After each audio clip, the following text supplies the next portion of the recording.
no. Oh, God. Who did this? Why? You sold it? All of it? It was just old clutter, Mom. That was my life. You never even looked at them. You didn't find this one. Not this one. Oh, Robert. What is this? I knew something was wrong the moment I saw the cabinet doors hanging open. For 40 years, that walnut cabinet had held my father's coin collection, the one my late husband Thomas and I had protected piece by piece. Now every tray, every case, every album was gone. I turned to my daughter Lauren. "Where are the coins?" She barely looked up from her phone. "I sold them, Mom. All that old clutter was just taking up space." My chest tightened. "You sold them to who?" Lauren hesitated. That hesitation told me more than her answer ever could. I didn't argue. I walked into my bedroom, opened my suitcase, and touched the faded blue album hidden beneath my clothes. Thomas's words returned to me. "If anything ever happens to the collection, protect this one first." Lauren had no idea I still had it, and she had no idea what was inside. Before I tell you what happened next, I want to ask you something. If your own child sold something that carried decades of your family's memories without asking, could you forgive them? Tell me in the comments what you would have done, and let me know where you're watching from and what time it is there. If stories about family betrayal and finding the strength to stand up for yourself speak to you, please like this video and subscribe. I'm glad you're here. The coins were never just coins to me. That was the part Lauren had never understood. My father, Henry Atwood, gave me my first coin when I was 10 years old.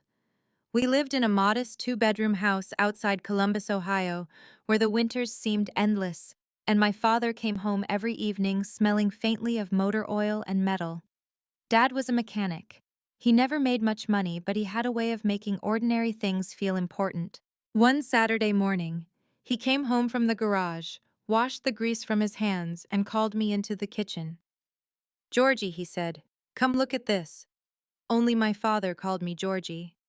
He placed a coin in my palm. I remember being disappointed. At 10 years old, I had imagined a piece of jewelry or maybe enough money to buy candy at the corner store. Instead, there was an old coin sitting in my hand. "What am I supposed to do with it?" I asked. Dad laughed. "First thing you do is stop asking what you can buy with it." I frowned. He pulled out the chair beside me and sat down. "Every coin has been somewhere before it reaches you," he said. "Someone earned it. Someone saved it. Someone lost it. Maybe somebody held it on the happiest day of their life. Maybe on the worst." I stared at the coin again. It suddenly seemed different. That was how it began. Dad never collected coins because he expected to become rich. For him, they were little pieces of history ordinary people could hold in their hands. Sometimes he would bring one home and make me guess where it came from. Other times he would tell me exactly why he had chosen it. When I turned 13, he gave me a coin from the year my mother was born. When I graduated from high school, he placed another one in a small cardboard holder and wrote the date beneath it in his careful block handwriting. When I left for college, he gave me one more. "Something old for wherever you're going next," he said. By then, collecting had become our language. Some fathers took their daughters fishing. Some taught them to throw a baseball. Mine taught me to sit beneath a yellow kitchen light with a magnifying glass and look for tiny marks most people would never notice. He taught me never to clean an old coin just because I wanted it to shine. "You can polish away the very thing that proves where it's been," he told me. It took me years to understand he wasn't only talking about coins. Then I met Thomas. I was 24 and working my first full-time job at a public library when he walked in one rainy afternoon looking for a book on home electrical repair. He returned it 2 weeks late. I charged him the fine. He asked me to dinner anyway. Thomas had no interest in coins when we first married, but he had an enormous interest in anything that made me happy. The first Christmas after our wedding, he handed me a small package. Inside was a coin. I looked at him suspiciously. "Did my father put you up to this?" Thomas grinned. Your father told me I married into a very demanding family tradition. Dad adored him after that. Over the years, Thomas became almost as interested in the collection as I was. I loved the stories. Thomas loved the records. He created labels, organized receipts, and kept notes about where particular pieces had come from. If we don't write it down, he would say, 50 years from now, somebody will look at all this and just see old metal. I used to tease him for being so meticulous. Later, I would understand how much that habit mattered. When Lauren was, I imagined the collection would become something all three of us shared. It didn't. As a little girl, Lauren occasionally sat beside Thomas and me at the dining table while we sorted new additions, but she usually became bored within minutes. By the time she was a teenager, she had a name for the collection. Boxes of old pennies. They're not all pennies, Thomas would say. You know what I mean, Dad. Thomas would smile. I was less patient. One day you may appreciate them. Lauren would roll her eyes. Mom, if I ever spend my Saturday night staring at a quarter through a magnifying glass, please stage an intervention. We laughed then. There was no cruelty in it. At least I didn't think there was. Lauren simply valued different things. She liked new clothes, bright kitchens, recently built houses, and anything she described as clean or modern. That suited her eventual career in real estate. She could walk into an ordinary room and immediately imagine how to make someone want it. After she married and Caleb was born, she became even busier. Thomas and I continued collecting quietly. Some years we added only 2 or 3 pieces. Other years, when we had a little extra money, we attended coin shows around Ohio. But the collection was never our retirement plan. It was our family history. Then Dad died. Thomas and I inherited the materials Henry had carefully preserved along with his handwritten notes. Thomas spent months organizing them. He treated my father's handwriting as if it belonged in a museum. Your dad documented everything he once told me. That sounds like someone else I know. Thomas laughed. I learned from the master. After that, the collection filled several albums, protective cases, and trays. We stored most of it inside the walnut cabinet in the small room Thomas called his study. Then 4 years ago, Thomas died. Cancer took him faster than either of us expected. For months afterward, I couldn't open that cabinet. I could walk past his empty chair. I could sleep on my side of our bed. I could even donate some of his clothes. But I couldn't sit in front of those albums. Every page held his handwriting. Every label sounded like his voice. Eventually, one winter afternoon, I opened the cabinet. I sat on the floor and cried until it grew dark outside. That was when the collection stopped being something I merely owned. It became one of the places where the people I had lost still existed. Lauren knew that. Or at least I believed she did. For years, she continued joking about my old pennies. Whenever she visited, she encouraged me to get rid of things. You don't need all this stuff, Mom. Maybe not, I would say. But wanting something is still allowed at my age. She would sigh. I thought our disagreement was ordinary. Then about 2 months before my knee procedure, something changed. Lauren came over one Sunday afternoon while I was making coffee. She wandered toward Thomas's old study and stopped at the walnut cabinet. Mom. Yes. How much do you think these are actually worth? I looked over from the kitchen. The coins. Yeah. I've never added it all up. She opened one cabinet door. I immediately felt uncomfortable. Please don't handle anything. I'm not. She studied the albums. Dad must have spent a lot on this stuff. Over 40 years, probably. She turned toward me. So you really have no idea what it's worth?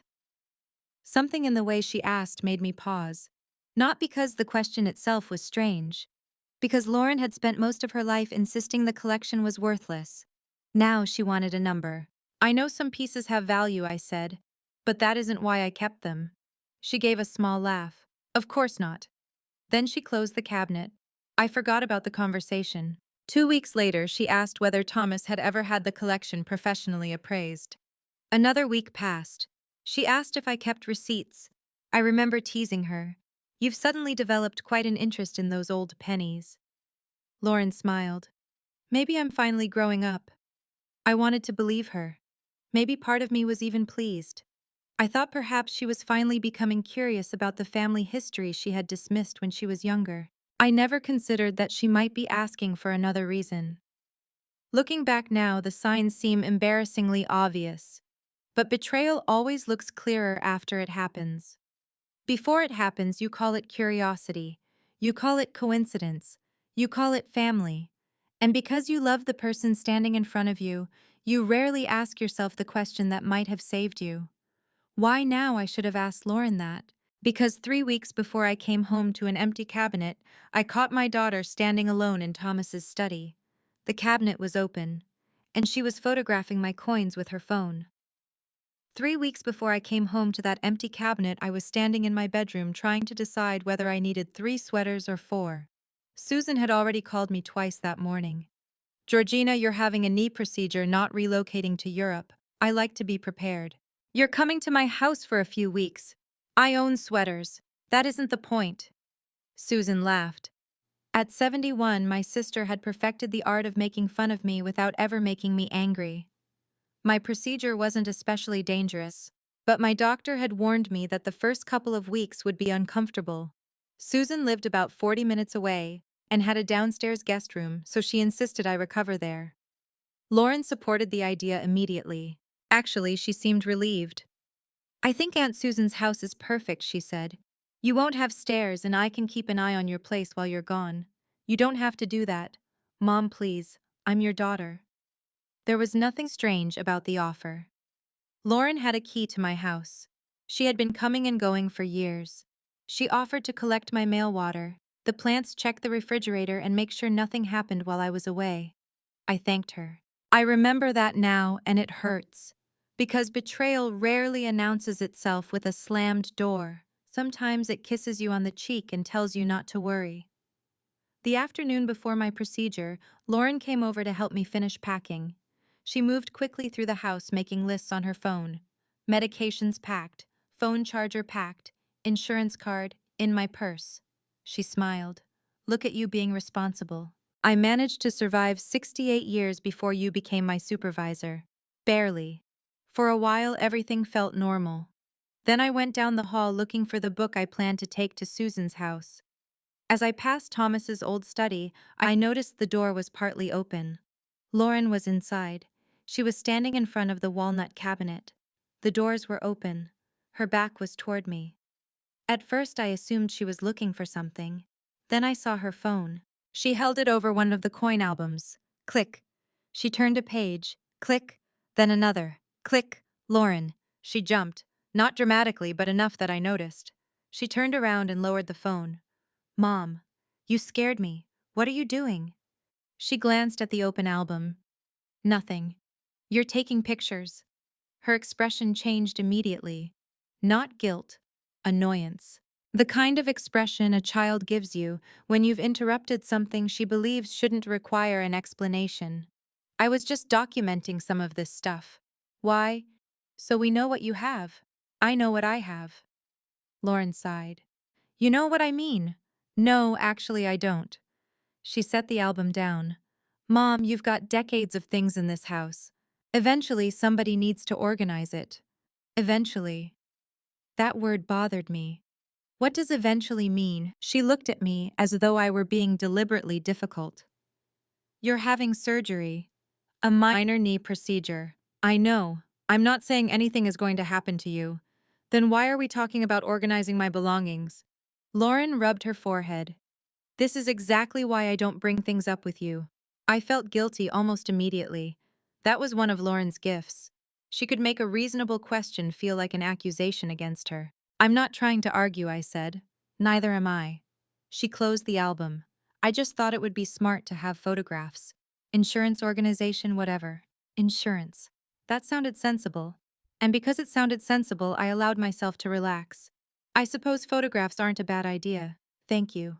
But please ask me before handling the albums. Lauren gave me a tired smile. Of course. She closed the cabinet. I should have asked to see the photographs. I didn't. Instead, I returned to my bedroom and finished packing. That evening, Lauren went home and the house became quiet. I made myself tomato soup and toast, then sat at the kitchen table looking over the instructions from the surgical center. No food after midnight. Arrive at 7. Bring identification. Wear loose clothing. Simple things. Still, I felt restless. Maybe it was the procedure. Maybe it was Lauren. I couldn't tell. Around 9, I walked through the house checking windows and lights. When I reached Thomas's study, I stopped. The walnut cabinet stood against the far wall. For a moment, I could see Thomas sitting at his desk again, glasses low on his nose, examining some receipt as though the fate of the country depended on it. I smiled. "You and your paperwork," I whispered. Then a memory came back to me. It was from about a year before Thomas died. He had been reorganizing several albums at the dining room table. One was an old blue album with worn corners. I reached for it. Thomas stopped me. "Careful with that one." I laughed. "You know I've been handling coins longer than you. That's not what I mean." He became unusually serious. He rested his palm on the cover. "If anything ever happens to the collection, protect this one first." I remember teasing him. "Is this where you hid the pirate treasure?" Thomas didn't laugh. "Just remember what I said." At the time, I assumed the album contained particularly valuable coins. Later, after his illness worsened, there were 1,000 more important conversations. Doctors, medications, insurance, funeral arrangements. Things neither of us wanted to discuss, but had to. The blue album disappeared into the cabinet, and Thomas's warning became one more memory buried beneath grief. Until that night. I opened the cabinet. The album was on the second shelf. I pulled it out. Its cover was faded navy blue, almost gray along the edges. It wasn't impressive. In fact, compared with some of our newer archival albums, it looked cheap. I sat at Thomas's desk and opened it. Several coins rested in protective sleeves. Some were familiar. Others I couldn't immediately place. There were handwritten notes beside them, mostly in my father's writing, with occasional additions from Thomas. Nothing looked like pirate treasure. I almost laughed at myself. "You're being ridiculous, Georgina." I closed the album. Then I remembered Lauren photographing the collection. I looked toward the hallway. The house was empty. Still, something inside me tightened. Maybe it was instinct. Maybe it was Thomas. Or maybe after 44 years of marriage, I had simply learned when to take my husband seriously even after he was gone. I carried the blue album into my bedroom. My suitcase was open on the bed. I removed 2 sweaters, placed the album flat beneath my clothes, and covered it with my nightgown. Then I zipped the suitcase. I told no one. Not Susan, not Caleb, certainly not Lauren.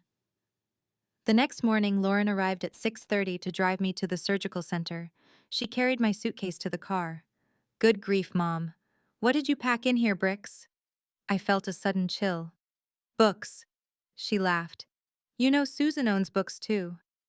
I smiled, but my hand tightened around my purse. During the drive, Lauren talked about work. A listing had fallen through. Another client had changed agents. She complained about mortgage rates, advertising costs, and how difficult the market had become. At one point, she said, "People think real estate agents make money every time they breathe." I looked at her. "Are things tight?" She answered too quickly. "I'm fine. If you need help." I said, "I'm fine, Mom." Her tone ended the conversation. I didn't push. At the surgical center, she helped me check in and waited until Susan arrived.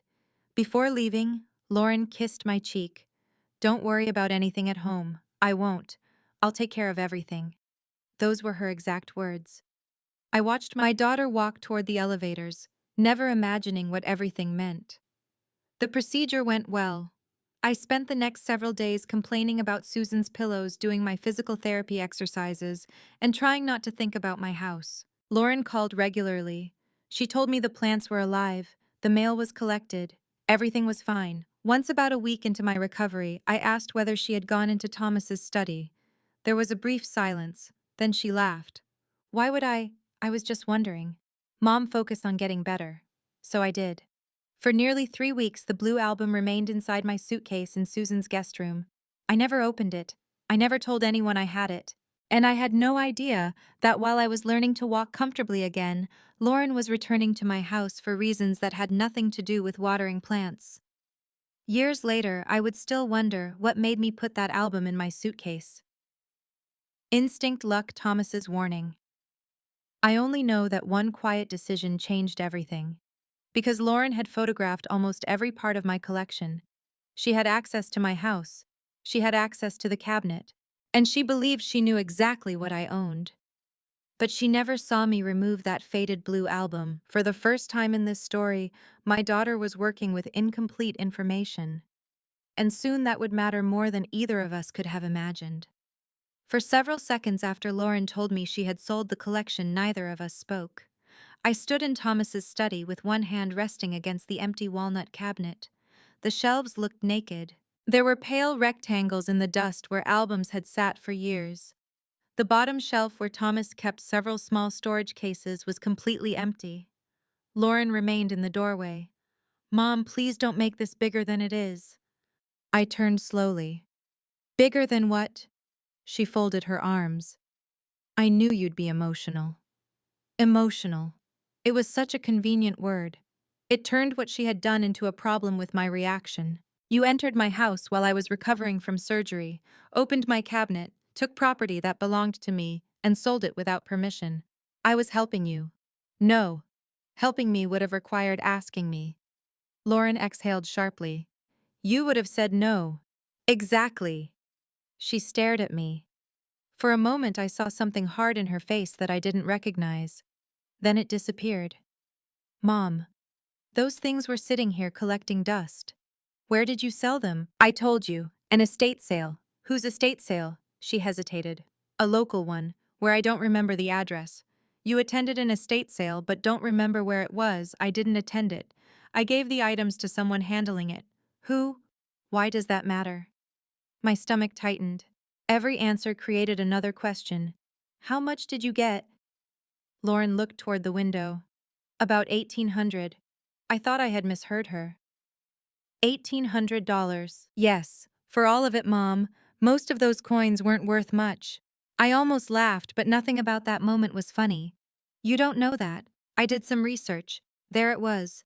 A small sentence that contradicted almost everything she had just said.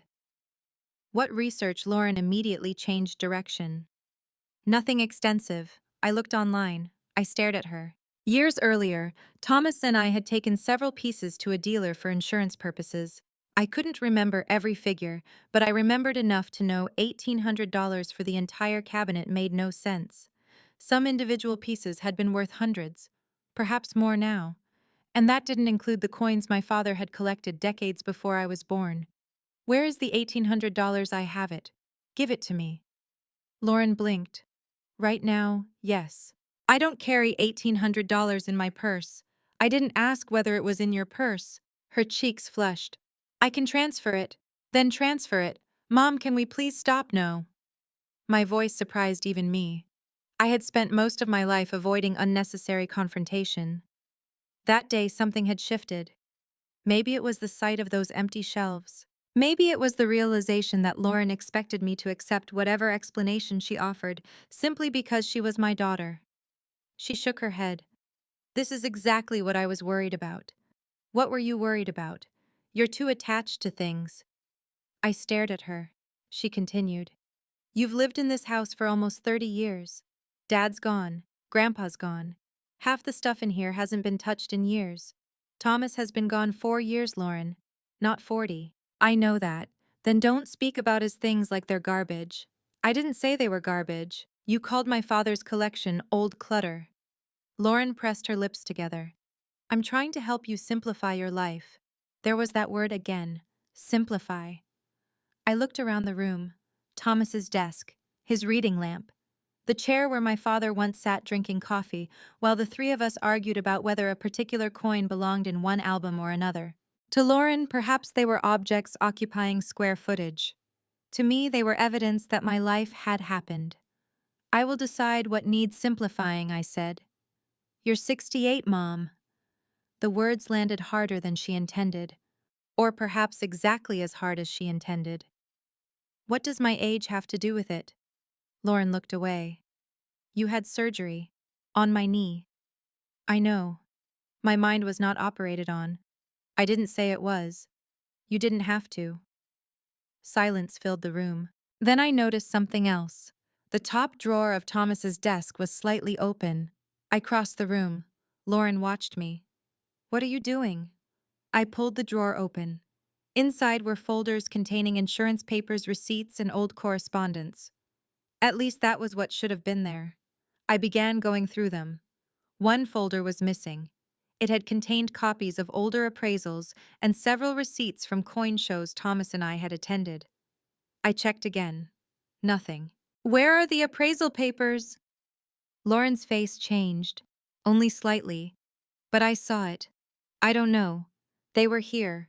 Maybe you moved them. I didn't. You've been at Aunt Susan's for 3 weeks. Maybe you forgot. I stopped searching. Then I looked directly at my daughter. Don't do that. Do what use my age to make me question my own memory.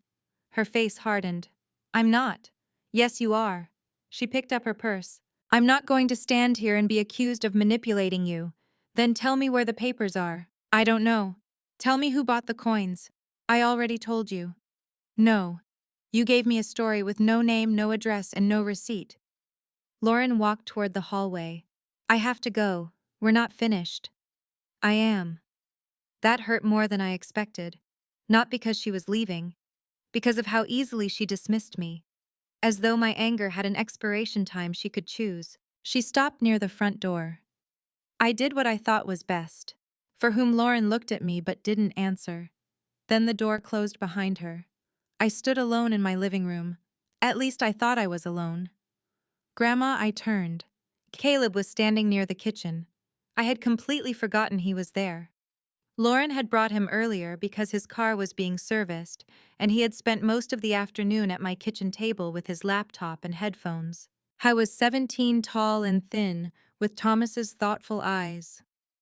How much did you hear? He pulled off his headphones. Enough. I suddenly felt embarrassed. Children shouldn't have to witness their parents fighting with their grandparents, even when those children are nearly adults. I'm sorry. For what? For all of this. Caleb looked toward the front door. Mom shouldn't have sold your stuff. I sat down carefully. My knee had started aching.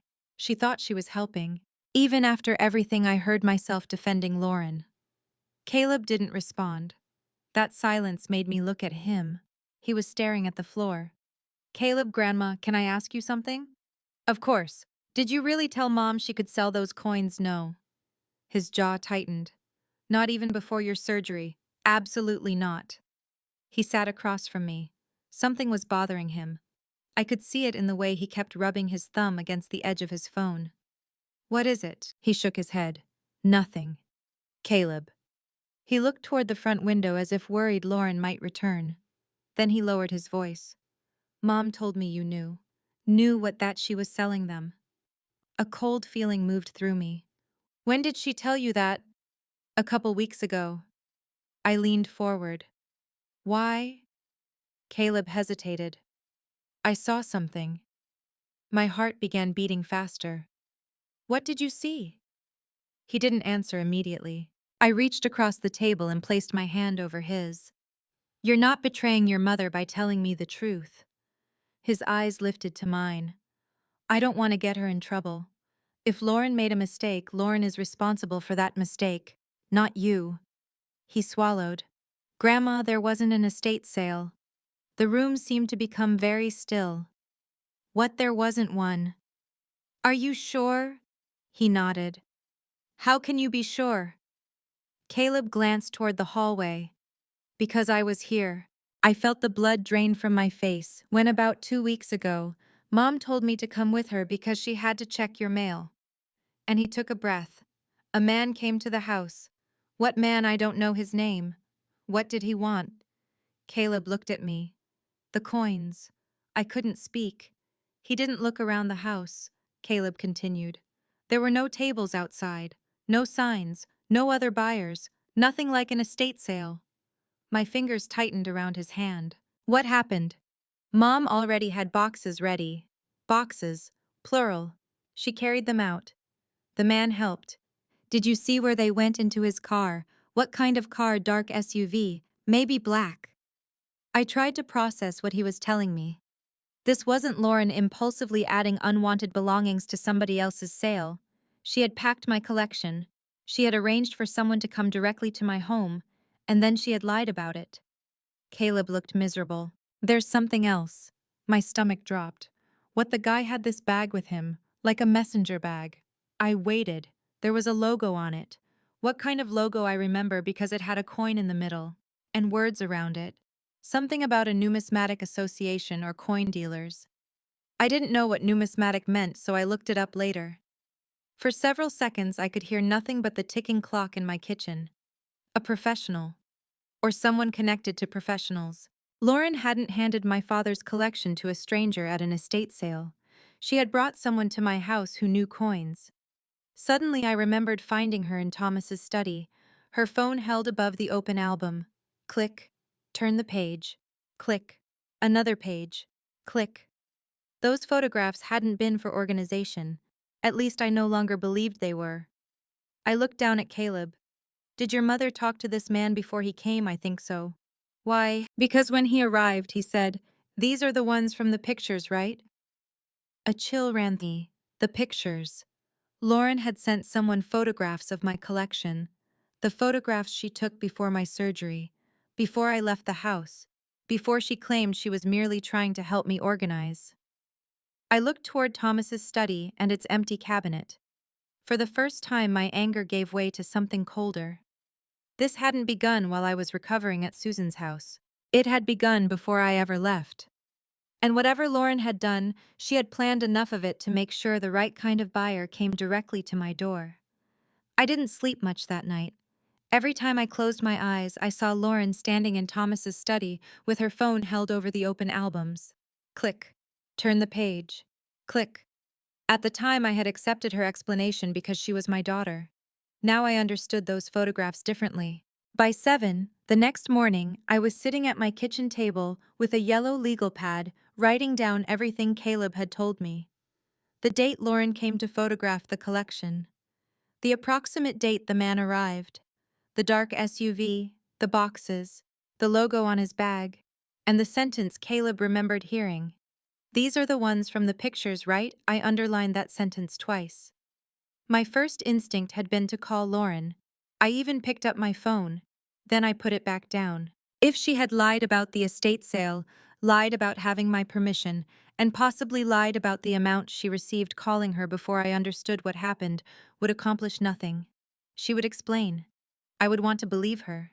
That frightened me more than anything. Around 8, Caleb came into the kitchen. He had spent the night because Lauren had texted that she was too upset to return. "Morning, Grandma. Morning." He noticed the legal pad. "You're writing it all down." I spent 32 years working in a library. Documentation becomes a habit, he smiled faintly. Then his expression changed. "Are you going to call the police? I don't know." He nodded but looked worried. "Whatever happens between your mother and me, I don't want you blaming yourself. I should have told you sooner. You believed your mother when she said I knew about the sale." He stared into his cereal. "I guess. That isn't a crime. What if I had asked you? Then maybe we would have stopped it. Or maybe Lauren would have found another way. We can torture ourselves with possibilities forever." He looked at me. "You're not mad at me. Not for 1 second." His shoulders relaxed. I pointed toward the chair across from me. "Sit down. I need you to remember something." He sat. "The logo on that man's bag. Tell me exactly what you saw." Caleb closed his eyes briefly. "It was round. I think there was a gold-colored coin in the middle. Any letters, I don't remember all of them. Anything helps," he thought.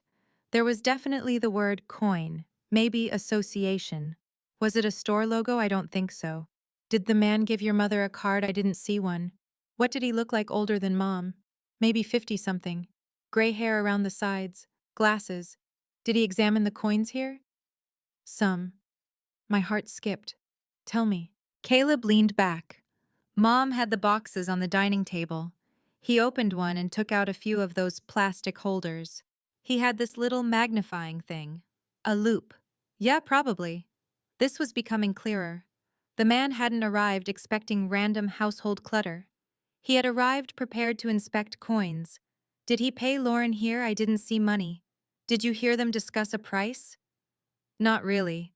Mom told me to go upstairs. Why? She said they were talking business. Business. I wrote the word on my pad. Did you go upstairs for a while? For a while, he gave me a guilty look. I came back down because I wanted something to drink. And they were arguing quietly. About what I couldn't hear everything. The guy said something about needing to verify a few pieces before he could go higher. I stopped writing. Go higher than what I don't know.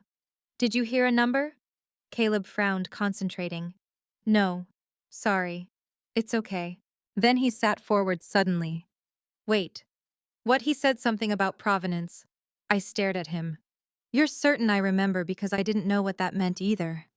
I put my pen down. A person buying boxes of worthless old coins does not casually discuss provenance. I knew that much. Provenance meant history, documentation, where something came from. Thomas had cared deeply about it. So had my father. And now the stranger, Lauren brought into my home, had asked about it. That immediately reminded me of the missing appraisal folder. I rose too quickly and felt pain in my knee. Grandma, I'm fine. I went to Thomas's study. Caleb followed. I opened the desk drawers again. The appraisal folder was still gone. I checked the small filing cabinet. Insurance papers, property taxes, old utility records. Nothing. Those documents were here before I left, I said. You're sure? Yes.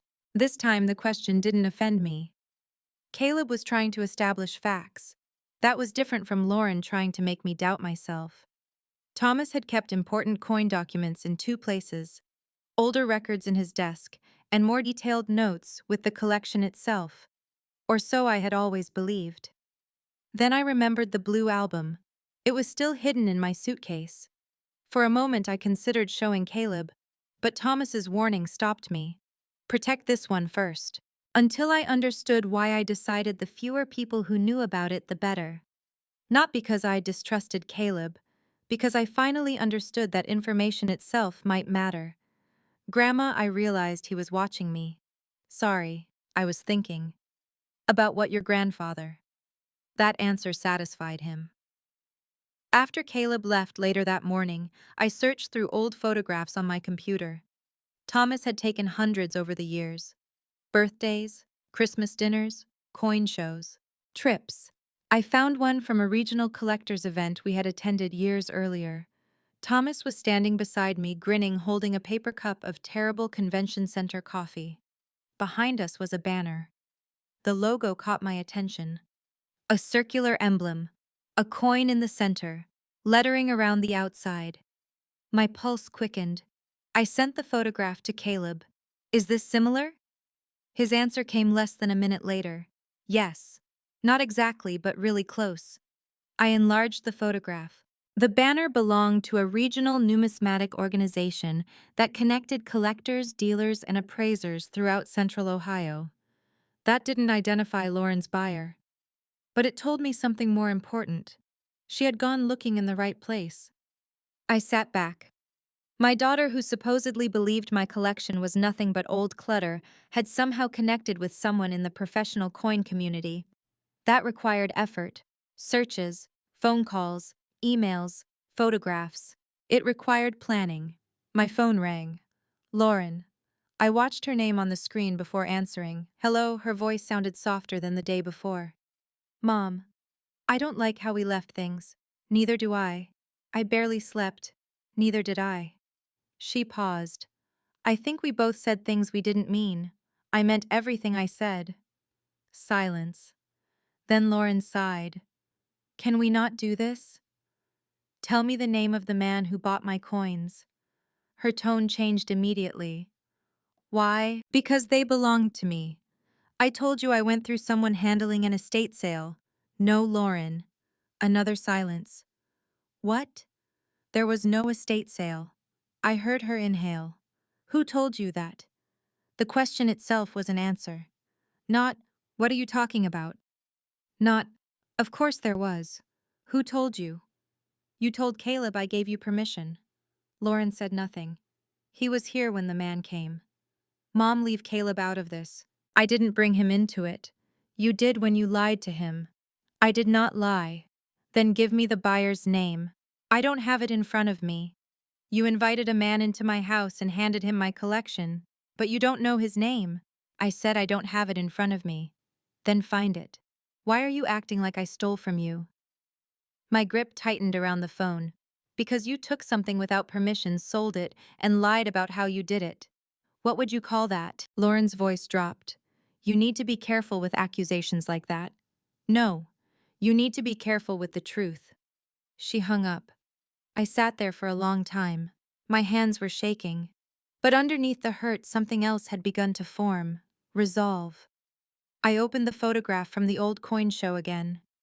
There was one person I knew who might recognize the organization, the kind of dealer Lauren had contacted, and perhaps even some of my father's collection. His name was Arthur Whitmore. He had known my father. He had owned a coin shop outside Columbus for decades. Thomas and I hadn't spoken to him in years. I found his number online and stared at it before pressing call. A gravelly voice answered. Whitmore Coins.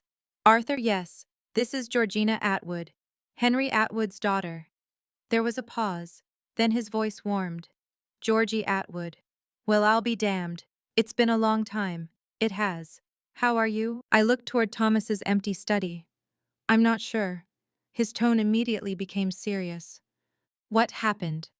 My daughter sold my father's coin collection while I was away. Silence. Then Arthur said something that made my stomach tighten. All of Henry's collection, almost. Almost. I kept one album. His next question came quickly. What color? I froze. Blue. Arthur didn't speak for several seconds. When he finally did, the warmth had disappeared from his voice. Georgina, don't let anyone touch that album. I stared down the hallway toward my bedroom. Why? Because if it's the album, I remember the coins inside may not be the most important thing about it. Arthur's warning stayed with me for the rest of the morning. Don't let anyone touch that album. I had expected him to ask about rare dates, mint marks, or whether the coins were properly stored. Instead, he seemed concerned about the album itself. What do you remember about it? I asked. Not enough to explain over the phone. That sounds ominous. It isn't meant to. Arthur, my daughter, just sold most of my father's collection behind my back. I'm past the point where vague answers are comforting. He sighed. Fair enough. Bring the album and bring any photographs you have of the rest of the collection. Don't bring Lauren. I wasn't planning to. I'll be here until 5. I hung up and went into my bedroom. The blue album was still beneath the clothes in my suitcase. I lifted it carefully. For the first time, it felt less like an object and more like a message I had failed to read. Arthur's shop was about 30 minutes from my house. I hadn't been there since before Thomas became sick. The drive took longer because my knees still bothered me, and every red light gave my mind another opportunity to imagine the worst. What if Lauren had sold something irreplaceable? What if the collection had already been broken apart? What if the man Caleb saw had immediately resold everything I forced myself to stop? Facts first. Thomas would have said that. Arthur's shop sat between a dry cleaner and an insurance office in an older strip mall. The sign had faded since I last saw it. Whitmore Coins and Collectibles. A small bell rang when I entered. Arthur looked up from behind the counter. He was thinner than I remembered, with silver hair and wire-framed glasses, but his eyes were exactly the same, sharp, observant. He came around the counter. Georgie, Arthur. He hugged me carefully. I heard about Thomas. Thank you. He was a good man. Yes, he was. Arthur glanced at the blue album under my arm. His expression changed. That's it. You recognize it. I recognize the cover. He locked the front door and turned the sign to closed. That made me nervous. Is that necessary? I don't need customers interrupting. He led me to a table beneath the bright examination lamp. I set the album down. Before touching it, Arthur pulled on cotton gloves. Thomas would approve, I said. Arthur smiled. Thomas once gave me a 15-minute lecture because I picked up one of Henry's coins by the face. That sounds like him. For a moment, grief softened the room. Then Arthur opened the album. He examined several pages slowly. These were Henry's. You remember them some. He pointed toward one coin. I remember your father finding this at a show in Cincinnati. He argued over the price for nearly an hour. I smiled despite myself. That also sounds like him, Arthur continued. He didn't announce values immediately. Instead, he examined dates condition holders' handwritten notes. After several minutes, he closed the album halfway. Show me what was sold. I opened my phone. Fortunately, Thomas had photographed the collection several times. Some pictures showed complete album pages. Others showed individual coins. Arthur enlarged each image. At first, he said very little. Then he began asking questions. Did you still have this one? Yes. And this? Yes. Original holder. As far as I know, this group came from Henry. Yes. Arthur removed his glasses. How much did Lauren say she received? $1,800. He stared at me. For everything, that's what she said. Arthur leaned back. That number makes no sense. My stomach tightened. How much are we talking about? I'm not giving you a formal appraisal from photographs. I understand. Condition matters. Authentication matters. Markets change. Arthur. He looked at me. Please. He turned the phone toward himself again. This piece alone, assuming it's the same condition I remember, could bring well into 4 figures. I stared at him. One coin, yes. He swiped to another photograph. This group would need proper examination, but there's real value here. How much? For the collection as shown in these pictures. He hesitated. Tens of thousands. The words didn't register immediately. Tens at minimum. I'd want to examine everything before being more specific. But 1,800 isn't remotely credible. I felt suddenly cold. Lauren knew enough to find someone connected to professional dealers. She had photographed the albums. She had removed appraisal records. And then she told me she received $1,800. Arthur watched my face. Georgina. I'm all right. No, you're not. I will be. He poured me water from a small refrigerator behind the counter. I took a few sips. The money mattered.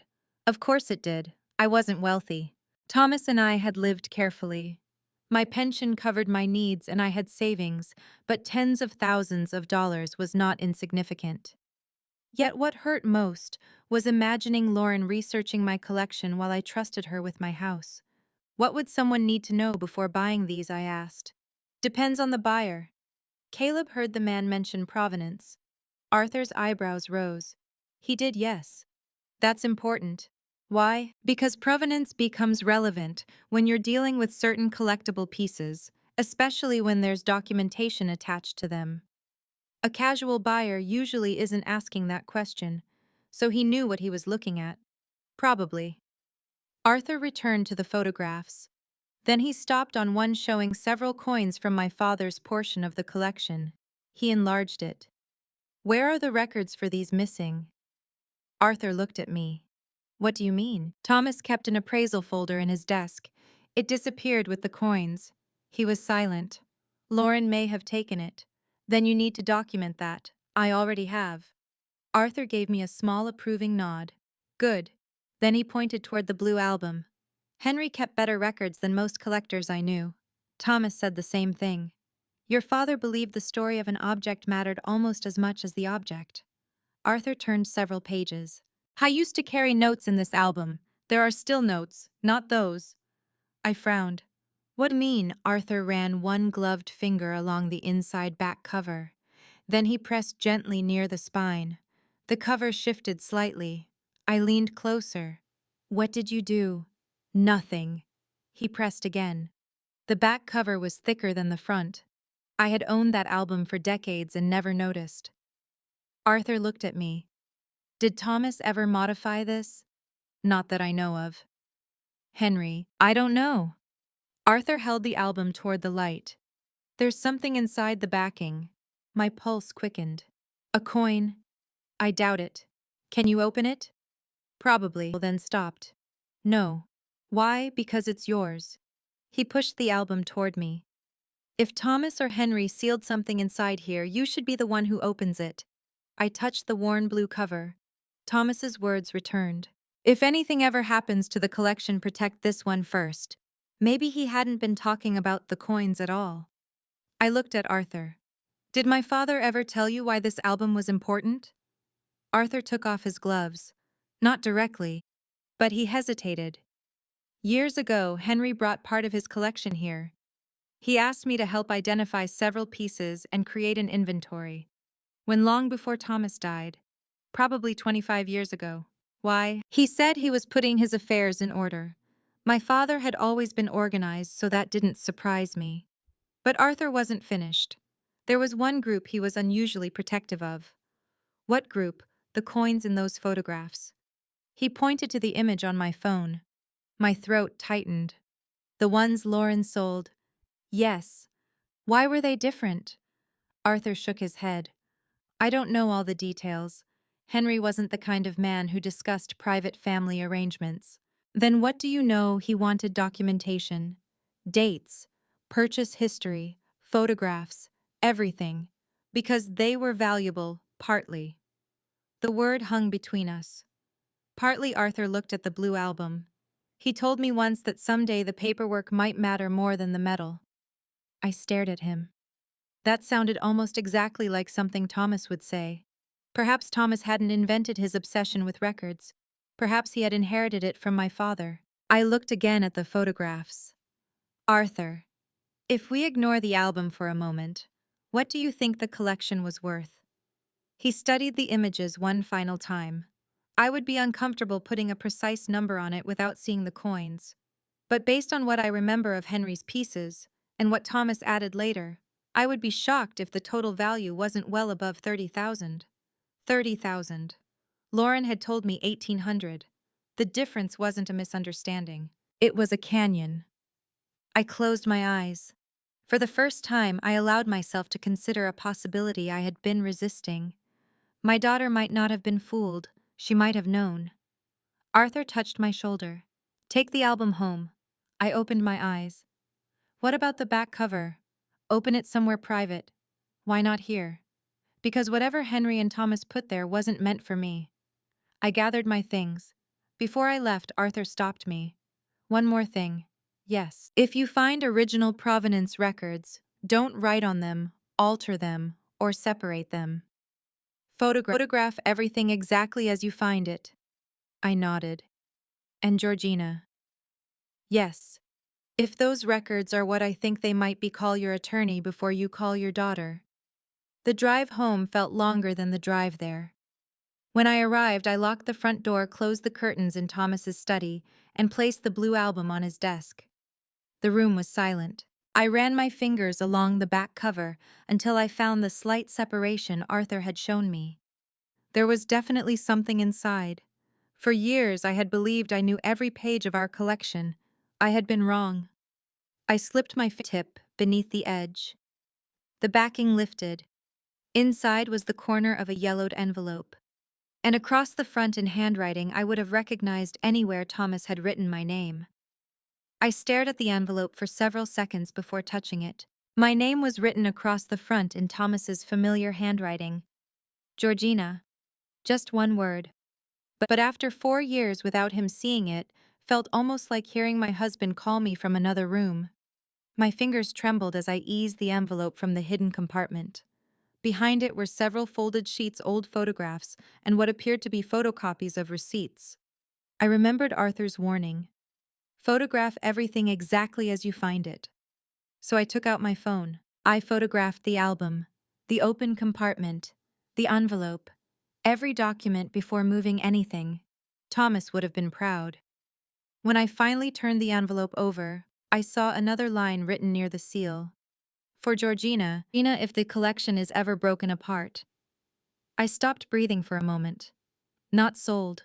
Not lost. Broken apart. That was exactly what had happened. Thomas, I whispered. What did you know? Of course he couldn't answer. I opened the envelope. Inside was a letter. The first line nearly broke me. My Georgie. If you're reading this, something has probably happened that neither of us wanted. I covered my mouth. Thomas almost never called me Georgie. That belonged to my father. But occasionally, when Thomas wanted to make me laugh, he borrowed it. I kept reading. I hope I'm sitting beside you while you read this and you're angry because I made an unnecessary backup of records we already have. If I'm not, then please remember something before you continue. "You are stronger than you think you are." I had to stop. The words blurred.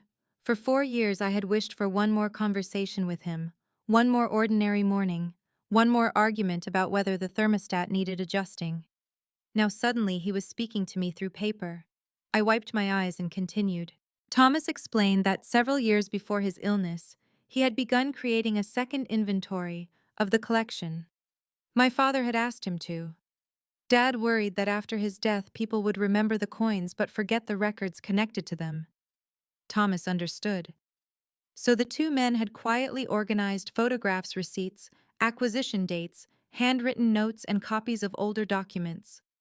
I looked at the materials behind the envelope. There were dozens of small photographs. Some showed individual coins. Others showed groups arranged beside handwritten labels. I recognized my father's block lettering immediately. Dates, places, names. One photograph showed Dad at our kitchen table, younger than I remembered him at the end, holding a coin between two fingers. On the back he had written Georgina's graduation year. Keep with family history. I smiled through my tears. There were records from coin shows in Cincinnati, Cleveland, Indianapolis, and Pittsburgh. Receipts faded almost white with age. Notes about coins Dad had traded for rather than purchased. Thomas had numbered everything carefully. H01, H02, H03, Henry. Of course. My husband had created a catalog around my father's initials. I kept reading his letter. You may wonder why I hid these copies instead of keeping them with the main records. Because records stored beside the objects they describe can disappear with those objects. I froze. That was exactly what had happened. The appraisal folder in Thomas's desk had disappeared with the collection, but the backup had survived because it was hidden inside the one album Lauren never found. Thomas had anticipated a problem without knowing what form it would take. Not Lauren specifically, not betrayal, just human nature, loss, confusion, greed, time. I turned to the next page. Some of Henry's coins have significant monetary value, others do not. Please don't let anyone convince you that price determines importance. That sounded like my father. Then Thomas wrote something that made me sit straighter. If the collection is ever separated, use the enclosed inventory before accepting anyone's description of what was taken. Henry wanted every important piece traceable. Traceable. I spread the documents across the desk. There were photographs detailed enough to show marks, holders, labels, and identifying features. Lauren had taken the collection, but she had not taken its history. For the first time since I came home, I felt something other than helplessness. She had emptied the cabinet. She had removed the appraisal folder, but she had not erased the evidence. I continued sorting. Then I found a photograph Arthur had indirectly warned me about. It showed 6 coins arranged in a row. They were older pieces from my father's collection. I remembered seeing them over the years, but had never considered them separate from everything else. Behind the photograph was a sheet labeled H Family Group. Beneath that were acquisition dates and references to documents I didn't recognize. Several entries included the word trust. I frowned. Trust. I searched my memory. Dad had created some estate documents late in life. I remembered meeting with an attorney once after my mother died, but most of those conversations had been handled between Dad and Thomas. At the time, Lauren was young, Thomas and I were working, and I trusted both men completely. Perhaps too completely. I returned to Thomas's letter. The next paragraph was shorter. There is one thing I need you to understand clearly, Georgina. Some of these coins were never ours to sell.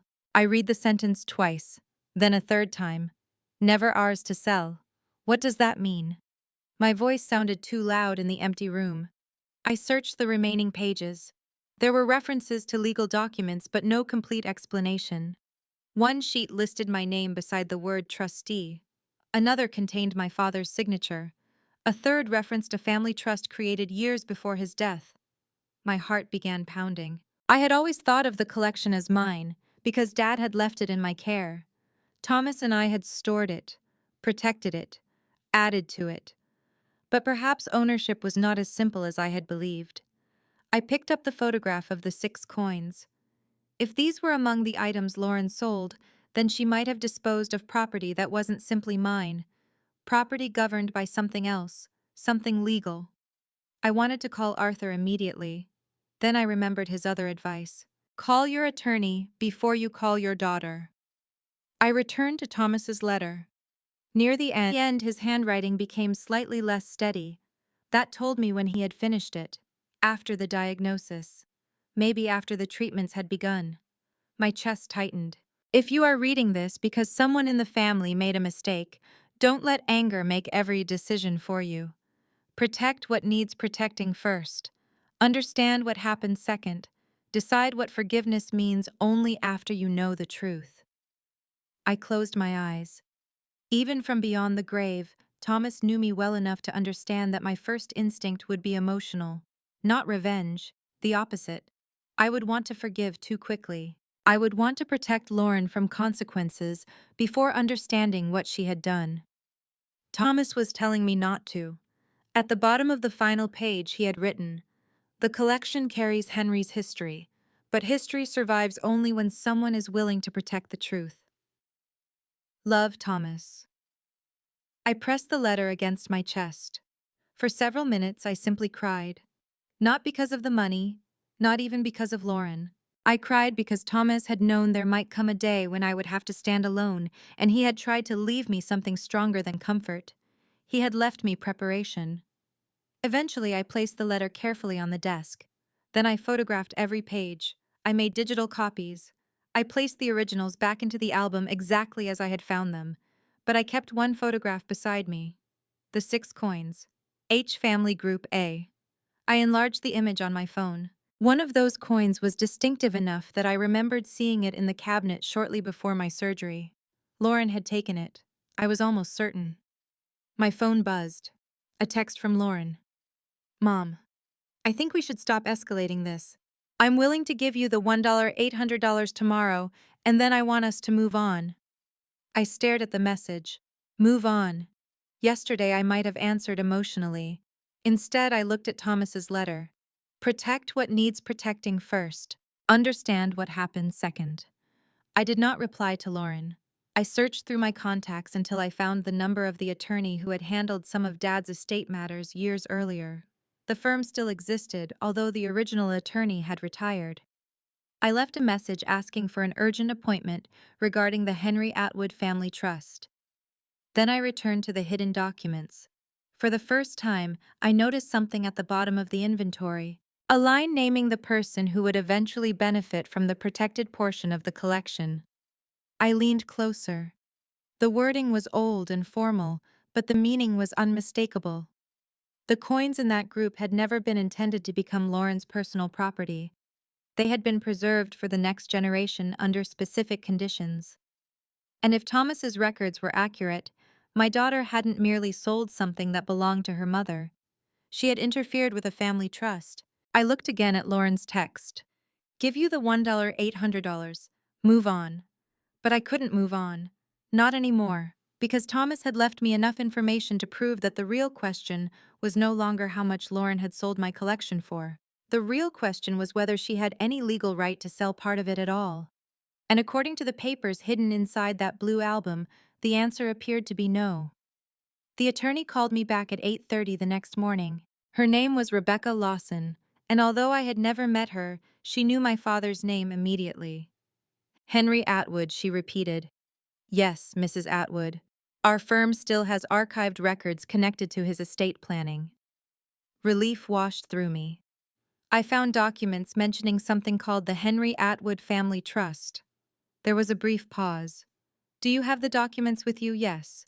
And you said your daughter sold some of the property referenced in them, I believe so. Her voice became more careful. Then I'd prefer not to speculate over the phone. Can you come in this afternoon? I'll be there. I placed the blue album inside a canvas tote and kept it beside me until I left.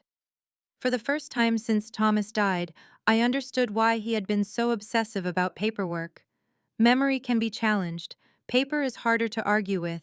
Rebecca's office was in downtown Columbus, inside a brick building that had probably been renovated 5 times since my father first visited the firm. She was in her early 50s, calm and direct, with the reassuring habit of listening without interrupting. I told her everything. Lauren photographing the albums, my surgery, the missing collection, the supposed estate sale, Caleb seeing the man, the missing appraisal folder. Then I showed her Thomas's hidden documents. Rebecca read in silence for almost 20 minutes. I watched her expression change. Not dramatically, but enough. Finally, she looked up. These appear to be copies of documents our firm should still have in its archives.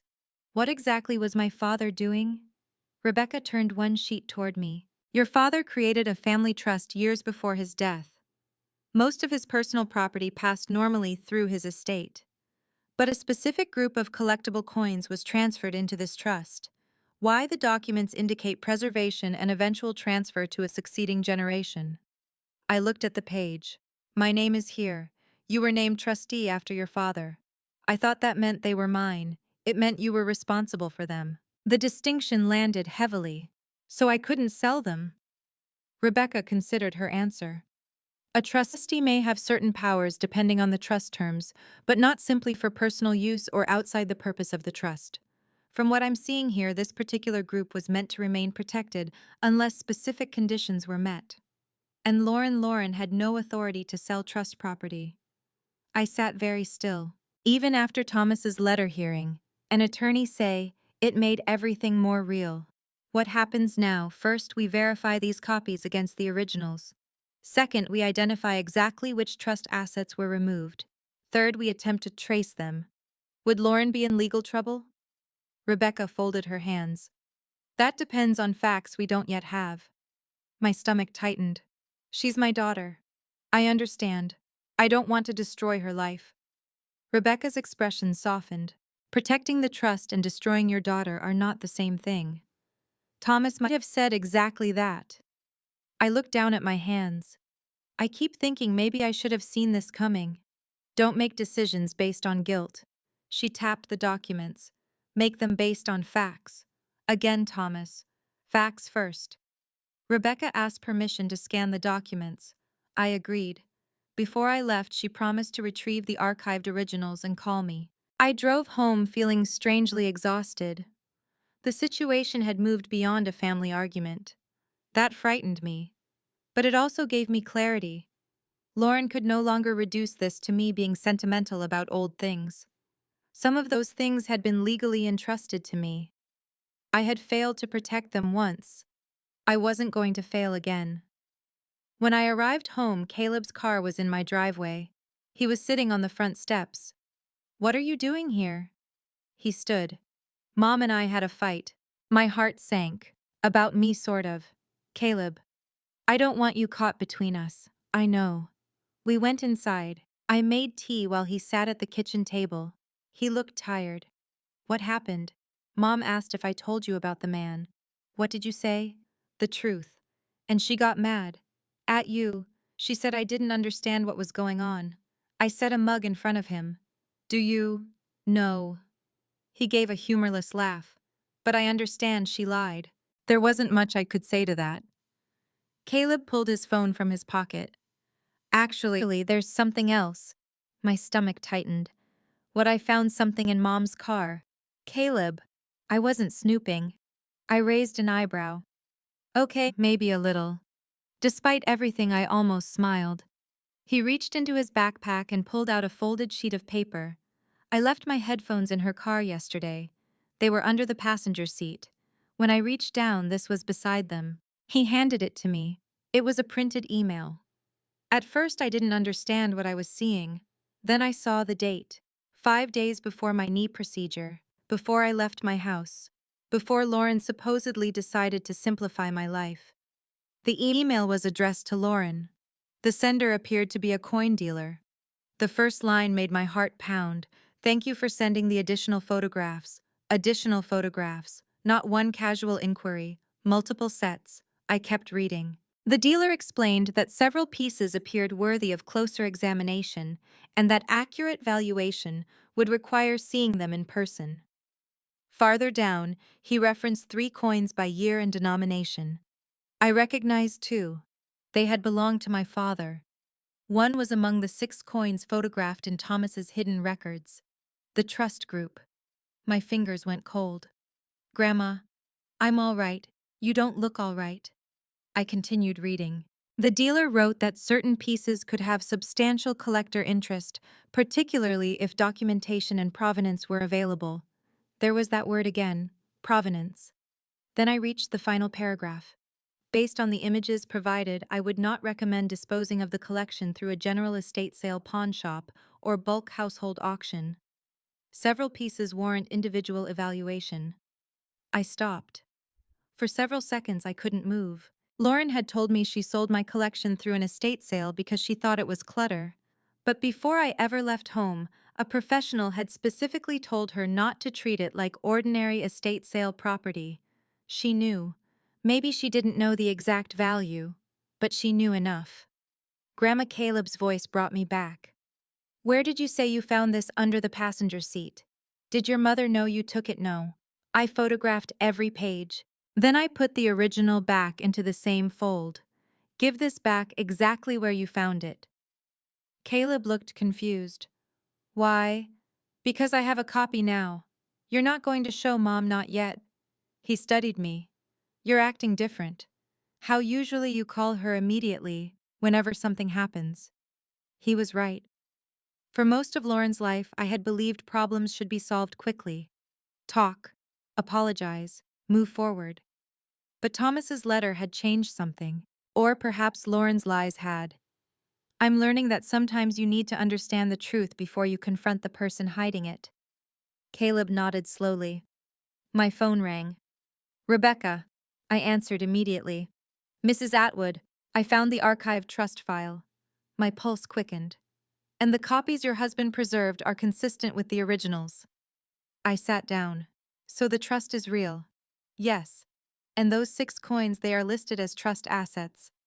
I closed my eyes. Rebecca continued. There are identifying records attached, photographs, descriptions, acquisition information. Your father was unusually thorough. That sounds like him. There's also a successor beneficiary provision. I remembered seeing the language but hadn't fully understood it. What does that mean? Your father structured this portion to remain protected through your lifetime, with the next beneficial interest passing under specific conditions to the following generation. To Lauren, Rebecca paused. Not directly. I opened my eyes. Then who the trust language ultimately points to your grandchild's generation. Caleb was sitting 3 feet away from me. He had no idea what Rebecca had just said. I turned toward the window. My father had never intended those coins to become Lauren's personal inheritance. He had built a bridge across generations, and I had been appointed to guard it. Mrs. Atwood, Rebecca, said we need to identify the buyer quickly. I'm trying. If the coins haven't been resold, recovery may be much easier. I understand. I almost ended the call. Then I remembered the paper Caleb had found. Rebecca, I have something else. I described the email. Her voice sharpened. Keep the photograph. Don't alter anything. I won't. What's the date? I told her. And this predates your procedure by 5 days. There was silence. Then it may be important. After we hung up, I looked at the email again. 5 days before my surgery, Lauren had already sent photographs to a dealer. She had already been told the collection contained pieces worthy of individual evaluation. She had already been warned not to dump them at an estate sale. Yet when I returned home, she looked me in the eye and said I sold them, Mom. All that old clutter was just taking up space. I had wanted to believe my daughter made a foolish decision. Then I had wanted to believe she was simply careless. Now those explanations were disappearing one by one. This had begun before I left, and whatever Lauren had done, she had known enough about the collection's value to seek professional advice. The only question left was how much she had learned before she sold it, and why she was still lying to me about the money. I waited until the following evening to call Lauren, not because I was afraid of confronting her, because for the first time in my life, I wanted to make sure I entered a conversation with my daughter, knowing exactly what I wanted to ask. I didn't tell her about the trust. I didn't mention Rebecca. I didn't mention the documents hidden inside the blue album. And I certainly didn't tell her that Caleb had found the printed email. I simply said, Lauren, I need you to come over tomorrow morning. She sighed. Mom, if this is another argument about the coins, it isn't an argument. Then what is it? A conversation? We've already had one. No. You've given me explanations. Tomorrow I'm going to ask questions. There was silence. Then she said, Fine. She arrived shortly after 10 the next morning. Lauren had always been careful about her appearance. Even when she was exhausted, she could make herself look ready for a real estate closing. That morning was different. Her hair was pulled back carelessly, and there were dark circles beneath her eyes. She walked into my kitchen without taking off her coat. Where's Caleb at school? She seemed relieved. Good. That bothered me. I poured coffee. Lauren didn't touch hers. I really don't want another fight, she said. Neither do I. Then can we just settle this? That depends on what you mean by settle. She opened her purse and removed an envelope. She placed it on the table. $1,800. I didn't touch it. Lauren pushed it toward me. There. You have the money. Can we please move on now? I looked at the envelope, then at my daughter. No. Her face tightened. What else do you want? The truth? I've told you the truth. No, Lauren. You've told me several versions of a story. That's not fair. Was there an estate sale? She looked away. I waited. Finally, she said, Not exactly. Not exactly is an interesting phrase. I use someone who deals with estate items, a coin dealer. Her eyes snapped toward me. Why are you asking that? Because I want an answer. I don't know what his exact title was. You contacted people who knew coins before I left for my surgery. Lauren went completely still.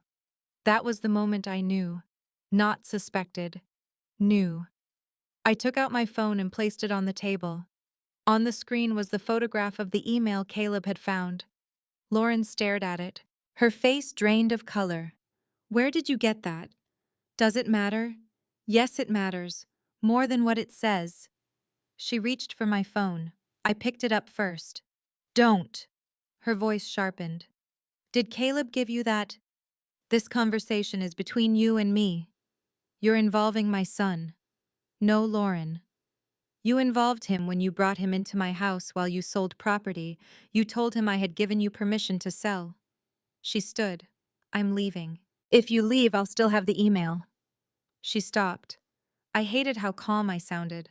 I hated even more that I needed to be calm. Lauren slowly sat again. For several seconds, neither of us spoke. Then I asked, How many dealers did you contact? One. I said nothing. She looked at me. What, I'm giving you another opportunity. Her jaw tightened. Two. How many? Three. Okay, I contacted three. There it was. Another piece. Why? Because I was curious. You spent your entire life calling the collection old pennies. Then suddenly you contacted three professionals. I wanted to know what you had. Why? Because somebody needed to. I knew what I had. No, Mom, you knew the stories. That's different. The cruelty of that sentence was quiet. Perhaps Lauren didn't even realize it. To her, stories and value existed on opposite sides of a line.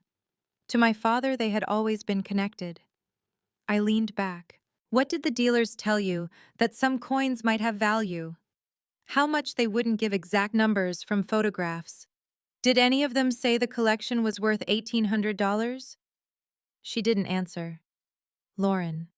No. Did any of them tell you to sell everything for $1,800? No. Did anyone tell you it was worthless clutter? Her eyes filled with anger. I shouldn't have called it that. But you did. I was upset. You said it before I was upset. She looked down. I reached for the envelope of cash and pushed it back toward her. I don't want this. She stared at me. What, I don't want $1,800. That's what I got. No. Her head lifted. You don't believe me? No. She laughed once bitterly. Wonderful. So now I'm a thief and a liar. I didn't choose those words. You didn't have to. I felt something inside me ache. This was my daughter. The baby I had rocked through fevers. The girl whose school lunches I packed. The young woman Thomas walked down the aisle. There is a particular kind of pain in discovering that someone you love is capable of making you afraid of their answers. I looked at her. Tell me who bought the collection. I can't. Why, it's complicated. Then make it simple. Lauren stood and walked to the window. I was trying to help. You keep saying that. Because it's true. Help me do what let go of my father. That's not what I mean. My husband. Stop. My belongings. Mom. My right to decide what happens inside my own house. She turned. You were never going to sell anything. That was my choice. And then what, you die and I have to sort through 40 years of boxes. The words hung in the room.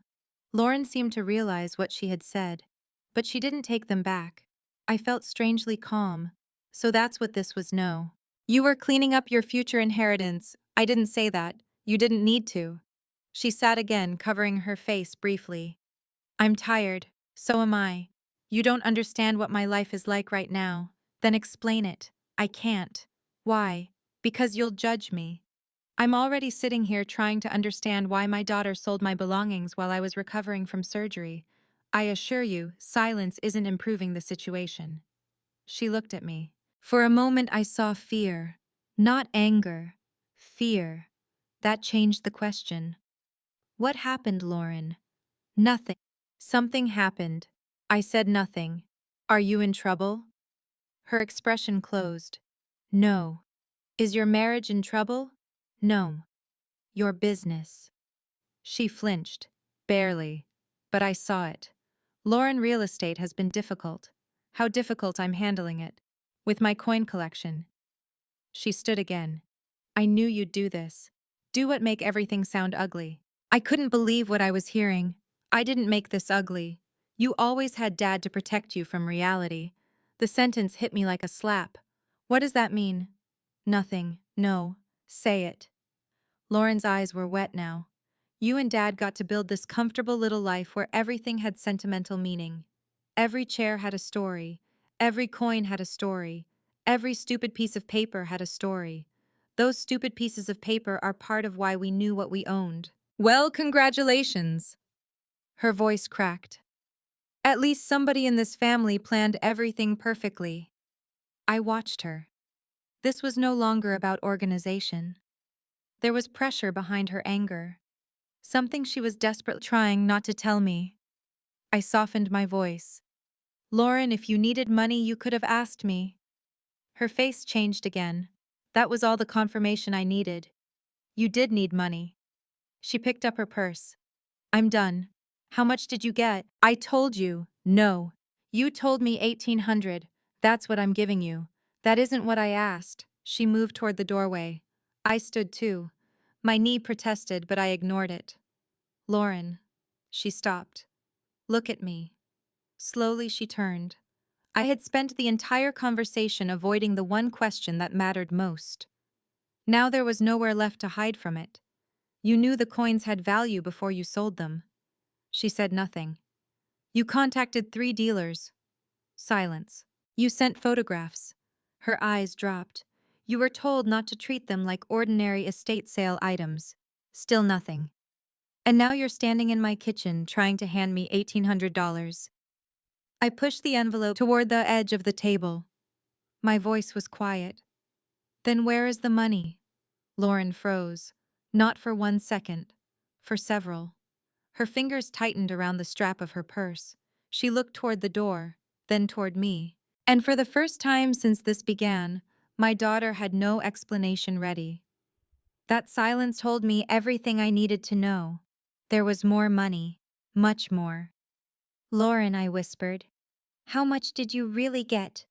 Her eyes filled. I can't do this. Yes, you can. You don't understand. Then help me understand. She shook her head. If I tell you, you'll never look at me the same way again. My chest tightened. I stepped closer. Sweetheart, I'm already trying very hard to recognize you. That broke something in her. Lauren pressed her hand over her mouth and turned away. Her shoulders shook once, then again. For one terrible second, I wanted to cross the room and hold her. Every instinct I had as a mother told me to comfort my child. But Thomas's words returned. Understand what happened second. Decide what forgiveness means only after you know the truth. So I stayed where I was. Lauren wiped her face. I needed it.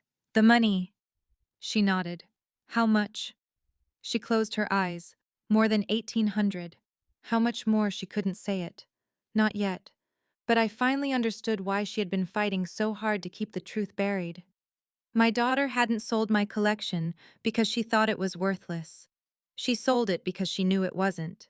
And whatever amount she had received was already tied to a problem she was more afraid of revealing than she was of losing my trust. Lauren stood with her back to me for so long that I could hear the refrigerator cycling on and off.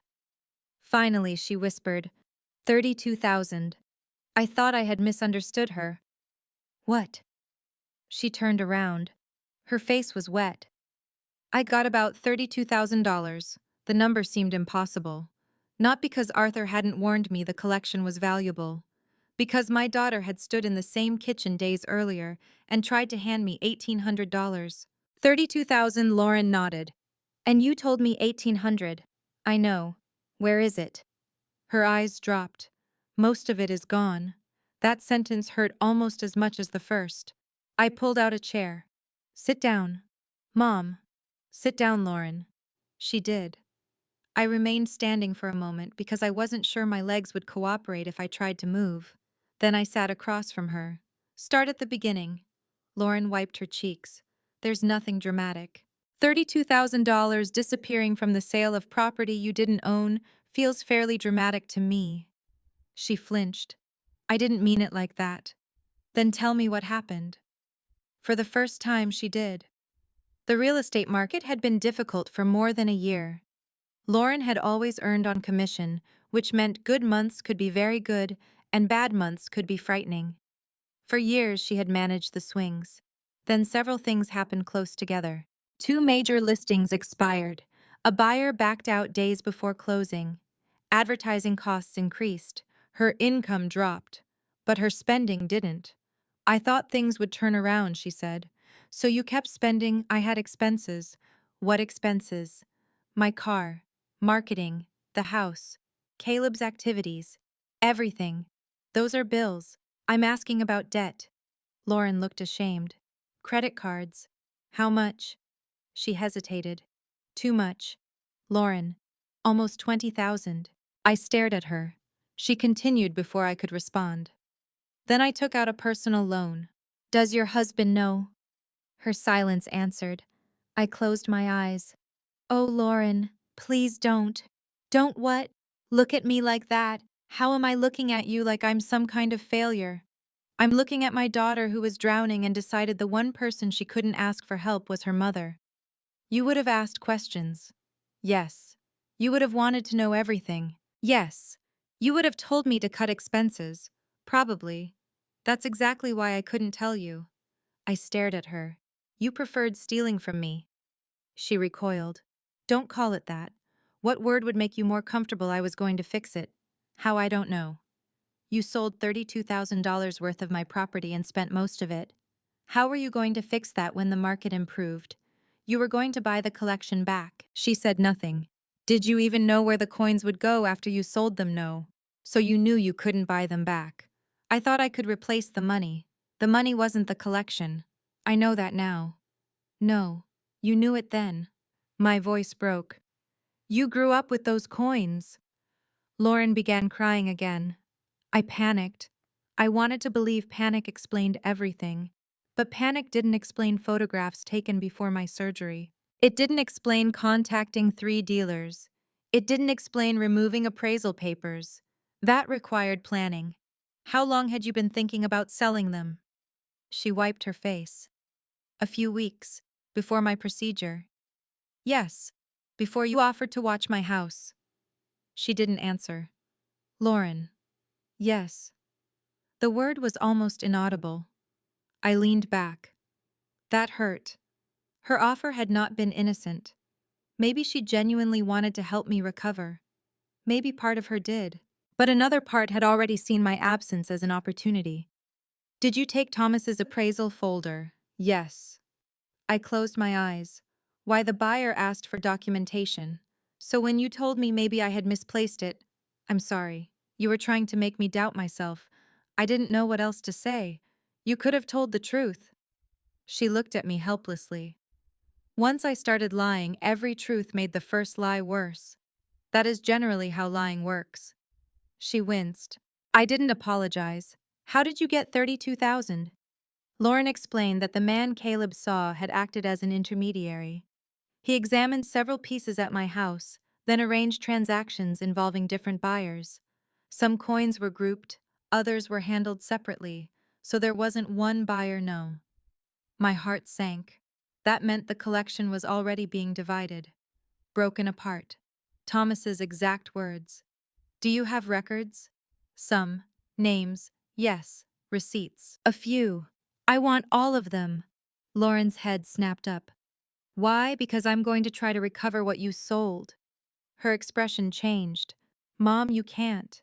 Why not? Because the money is gone. That's your problem. You don't understand. I understand more than you think. She stared at me. I still hadn't told her about the trust. Not yet. How much is left? Maybe 4,000. So 28,000 is gone approximately. What did you pay? Credit cards. Part of the loan.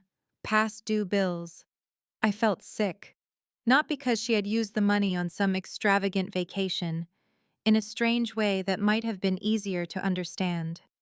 She had used my family history as an emergency bank account, one she believed she had the right to open. Why my collection? Lauren looked exhausted. Because it was there. The simplicity of the answer stunned me. Because it was there, you weren't using it. I wasn't using my wedding ring either. Would you have sold that? That's different. Why? Because you wear it sometimes. I stared at her. She immediately realized how terrible that sounded. That isn't what I meant.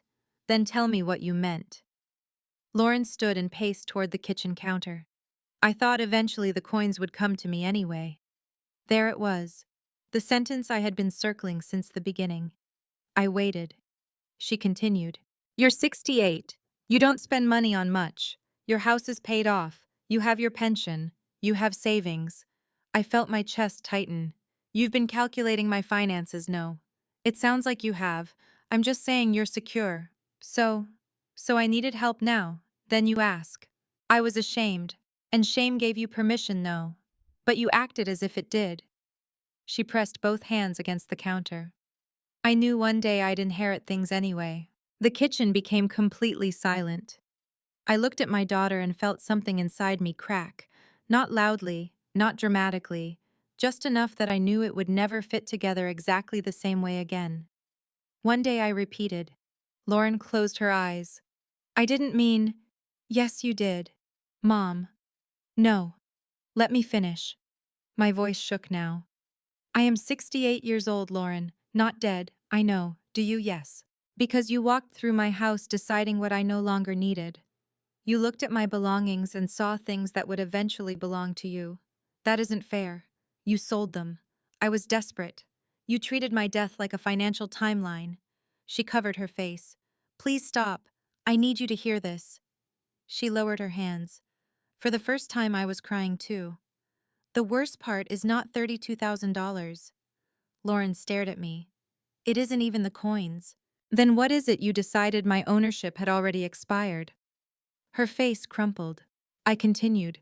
You looked at me and saw an old woman sitting between you and things you expected to inherit. No. That is exactly what you just described. I love you. I believe you. She looked surprised. I did believe it. That was what made everything so painful. People like to imagine betrayal only comes from people who don't love us. That would make life simpler. But sometimes people love you and still hurt you. Sometimes fear, entitlement, desperation, and selfishness become louder than love. You can love me and still have done something terrible, I said. Lauren sat down again.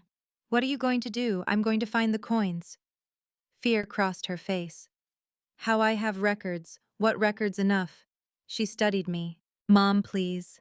If you start calling buyers and telling them I sold things without permission, this could become a legal mess. It already is. What does that mean? I hesitated. Then I decided she needed to understand one thing. Some of the coins you sold weren't mine to sell either. Lauren frowned. What my father placed part of his collection into a family trust. She stared at me. I don't understand. Neither did I until yesterday. What trust? One created by Grandpa Henry. Her face slowly changed. You're saying the coins weren't yours, a specific group was entrusted to me. I was responsible for protecting them. Lauren went pale. Which group? The 6 coins you sent photographs of to the dealer.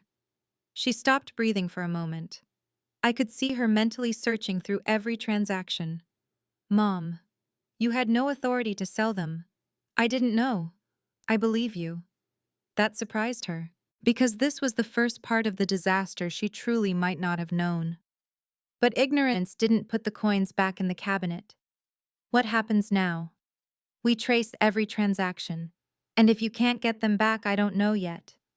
Are you going to the police? I haven't decided. Lauren stood abruptly. You said you believed I didn't know. I do. Then why would you involve police? Because not knowing about the trust doesn't erase everything else you knowingly did. Her face hardened. You want to punish me? No. That's exactly what this is. If I wanted revenge, this conversation would be very different. What do you call taking legal action against your own daughter? I call it protecting what I was entrusted to protect. Lauren picked up her purse. I can't believe you're doing this over coins. That sentence stopped me. Over coins. After everything I had said, she still didn't understand. Before I could answer, a voice came from the hallway. It was never about the coins. We both turned. Caleb stood near the kitchen entrance. I hadn't heard the front door. Lauren's face changed instantly. How long have you been there? Long enough. This is none of your business. Caleb looked at his mother with an expression far older than 17. You made it my business when you told me Grandma gave you permission. Caleb. No, Mom. His voice shook, but he didn't stop. You keep saying they were just coins. Lauren stared at him. Caleb looked toward me, then back at her. But you decided Grandma's things were already yours. The words landed harder coming from him. Maybe because they weren't spoken by an angry mother. They came from her own son. Lauren's face collapsed. She looked at me, then at Caleb. For the first time, there was nowhere left for her to hide. Not behind my age, not behind financial trouble, not behind the word clutter, not even behind love. The truth was standing in the kitchen with all 3 of us. And now that it had finally been spoken aloud, I knew what I had to do next. I had to find every coin I could, even if recovering them meant forcing my family to face consequences none of us wanted. Caleb's words stayed in the kitchen long after Lauren left. You decided Grandma's things were already yours. Lauren had stared at him as if he had slapped her. Then she grabbed her purse and walked out without another word. I didn't follow. Neither did Caleb. We listened to her car start back out of my driveway and disappear down the street. Caleb stood motionless. Then his shoulders dropped. I shouldn't have said that. Yes, you should have. She looked like she hated me. Your mother doesn't hate you. How do you know? Because I'm her mother. He gave me a sad smile. That doesn't seem to be helping much lately. I couldn't argue with that. I walked over and put my arms around him. You are not responsible for fixing this family. But I made it worse. No. The truth made it uncomfortable. Those aren't the same thing. He nodded against my shoulder. That afternoon I called Rebecca. I told her everything Lauren had admitted. $32,000. Multiple buyers. The intermediary. The missing appraisal folder. Most importantly, Lauren still had some records from the transactions. Rebecca listened without interruption. When I finished, she said, We need those records. I know. Will she cooperate? I don't know. Then ask once clearly and in writing. The phrase sounded cold when applied to my own daughter. But this wasn't only a mother-daughter disagreement anymore. I sent Lauren a short email. Lauren, I need copies of every receipt, email, text, name, phone number, payment record, and transaction related to the sale of my coin collection. This includes anyone who inspected, purchased, transported, brokered, or received any portion of it. Please send everything you have to me by tomorrow evening. Mom, I read it twice before sending. No accusations, no threats, just facts. Lauren didn't answer that day.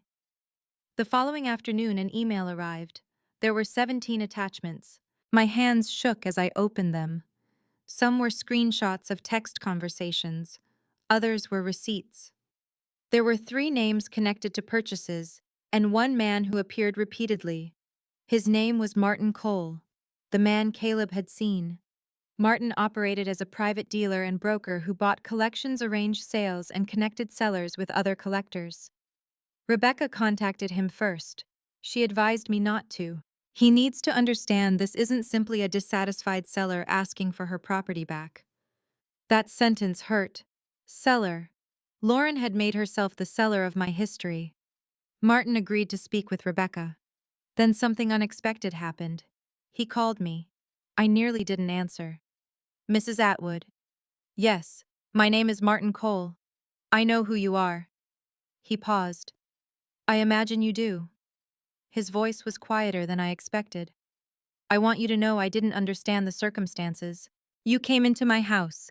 Yes. You took boxes from my dining room. Yes. And you never wondered why the owner wasn't there. I was told your daughter was authorized to handle the collection. Did she say I was ill? She said you were recovering from a procedure and had decided to reduce your belongings. I closed my eyes. Simplify. Reduce. Lauren had apparently chosen her language carefully. Did she tell you the collection belonged to her? She told me she was handling the sale for you. Did you ask for proof? No. At least he didn't lie. Perhaps you should have. I agree. That surprised me. Martin continued. I've spoken with your attorney. I want to cooperate. Why? Because if trust property was included, I want the situation corrected. And the rest? He hesitated. The rest is more complicated. Because you sold it. Some. How much? Several pieces remain in my inventory. My heart jumped. You still have some of my coins? Yes. How many? Based on the documentation your attorney provided, I believe I still have 11 pieces from the larger collection. Are any from the trust group? I believe 2 maybe. I gripped the phone. Don't sell them. I won't. Please. I've already placed a hold on them. For the first time in days, I felt something close to hope. Martin explained that several buyers were regular clients. That meant some transactions could potentially be reversed voluntarily. Others would be more difficult. One buyer had already consigned 2 coins elsewhere. Another had traded one. The collection was spreading. Every day mattered. After the call, Rebecca and I began working through Thomas's inventory. That blue album became our map. Thomas had photographed individual coins beside identification cards. He recorded dates, grading information when available, unusual marks, and the original holders. My father had added handwritten acquisition notes. Together, those records allowed Arthur to identify pieces from photographs Martin provided. 3 days later, I sat in Arthur's shop while he compared images on a computer. That one is Henry's, he said. You're sure? Look here. He enlarged the photograph. Near the edge of the coin was a tiny mark. Then he opened Thomas's inventory and pointed to the same feature. Same piece. I felt tears sting my eyes. It was astonishing. Lauren had sold the metal, but Thomas had preserved its identity. One by one, we began tracing them. Some buyers were sympathetic. One older collector named Harold agreed to return 2 pieces after Rebecca explained the situation. He had paid fairly and done nothing wrong. I expected anger. Instead, he said, if someone sold my late wife's collection without my permission, I'd want somebody to do the same. I cried after that call. Not everyone was so cooperative. One buyer insisted the transaction had been legitimate. Another had already resold what he purchased. Rebecca warned me that recovery would require patience. We're making progress, she reminded me. Progress. I held on to that word. Within 2 weeks, Martin returned the 11 pieces still in his possession. When I opened the first protective case, I recognized my father's handwriting on an old paper insert. H14. My knees almost gave way. I sat down and pressed my fingers against my lips. Arthur stood beside me. You all right, that handwriting? He understood immediately. I wasn't holding an investment. I was holding proof that my father had once sat at a table and written those 3 characters with his own hand. That was what Lauren had never understood, or perhaps what she had refused to understand. By the end of that week, 4 of the 6 trust coins had been located. 2 were already secured. 2 were being negotiated for return. The other 2 remained missing, but for the first time the empty cabinet no longer felt permanent. Then Lauren called. I hadn't heard her voice since the confrontation. "What are you doing?" she asked. "No hello. No mom." "What do you mean Martin called me?" "I'm aware. You contacted everybody." "My attorney did. You've turned this into some kind of investigation. I'm trying to recover the collection. You're humiliating me." I closed my eyes. "Lauren, these people don't care about humiliating you. They know what I did." "Yes. Exactly." I let the silence sit between us. Then she said, "My husband knows." I hadn't expected that. "How he saw an email from the attorney. Does he know about the debt?" "Now he does." "I'm sorry." "No, you're not." "Yes, Lauren, I am. You caused this." That sentence almost pulled me back into the old pattern. Apologize. Comfort. Take responsibility for someone else's pain. But I stopped myself. "No. What I did not cause your debt. You exposed it. I did not cause you to sell my collection. You could have handled this privately. I tried. You hired a lawyer. Because some of the coins belong to a trust. You could have talked to me first. I did talk to you. You lied." Silence. Then Lauren said, "You're choosing coins over your daughter." There it was again. Coins. I felt tired. "No, Lauren. I'm choosing accountability over pretending." She began crying. "I'm losing everything." "You are not losing everything. My husband barely speaks to me. Caleb is angry. People know what I did. Those are consequences. You sound so cold. I'm trying very hard not to be." "Then stop this." "I can't." "You mean you won't?" "Yes," I said quietly. "I won't." Lauren hung up. I sat at my kitchen table afterward crying harder than I had since this began. Standing up for yourself does not always feel powerful. Sometimes it feels terrible. Sometimes justice hurts the person you love. And sometimes that person uses your love as the last argument for why consequences should disappear. 2 days later, Lauren came to the house. Caleb happened to be there. She entered without taking off her coat. "I hope you're happy, Lauren." "Dad would hate this." That hurt. She knew it would. "Don't use your father. He believed family mattered." "So do I." "Then why are you tearing ours apart over a bunch of old coins?" Before I could answer, Caleb stood. His face was pale, but his voice was steady. "Stop saying that." Lauren turned. "Stay out of this." "No." "Caleb, you keep acting like Grandma is doing this because she cares more about coins than us. She hired a lawyer against her own daughter. Because you sold her stuff. I made a mistake. You planned it." Lauren froze. Caleb continued. "You took pictures. You contacted dealers. You waited until Grandma was gone. Then you lied to me and said she gave permission. I was trying to protect you. From what adult problems? You made me part of it when you used me as a witness without telling me." Lauren's eyes filled. "Caleb, I'm your mother." "I know." His voice cracked. "That's why this hurts." The anger left Lauren's face. For 1 second, she looked completely broken. Caleb stepped closer. "It was never about the coins, Mom." She stared at him. "It was about deciding Grandma didn't get to choose anymore." Lauren lowered her eyes. "And if you really want us to be a family again, you have to stop asking everyone else to pretend you didn't do it." No one spoke. Then Lauren quietly left. This time she didn't slam the door. That evening Rebecca called. "We've located another trust coin." Relief rushed through me. "That makes 5, yes. And the 6th still missing. Do we know who bought it?" There was a pause. "We know who received it from Martin. And that person no longer has it." My hope faded. Where did it go? We don't know yet. I looked at Thomas's inventory spread across my kitchen table. 5 trust coins had a path. The 6th ended abruptly. But beside its photograph, Thomas had written more notes than he had for any of the others. My father's name appeared twice, so did mine. Whatever made that particular coin important, Thomas had taken extraordinary care to document it.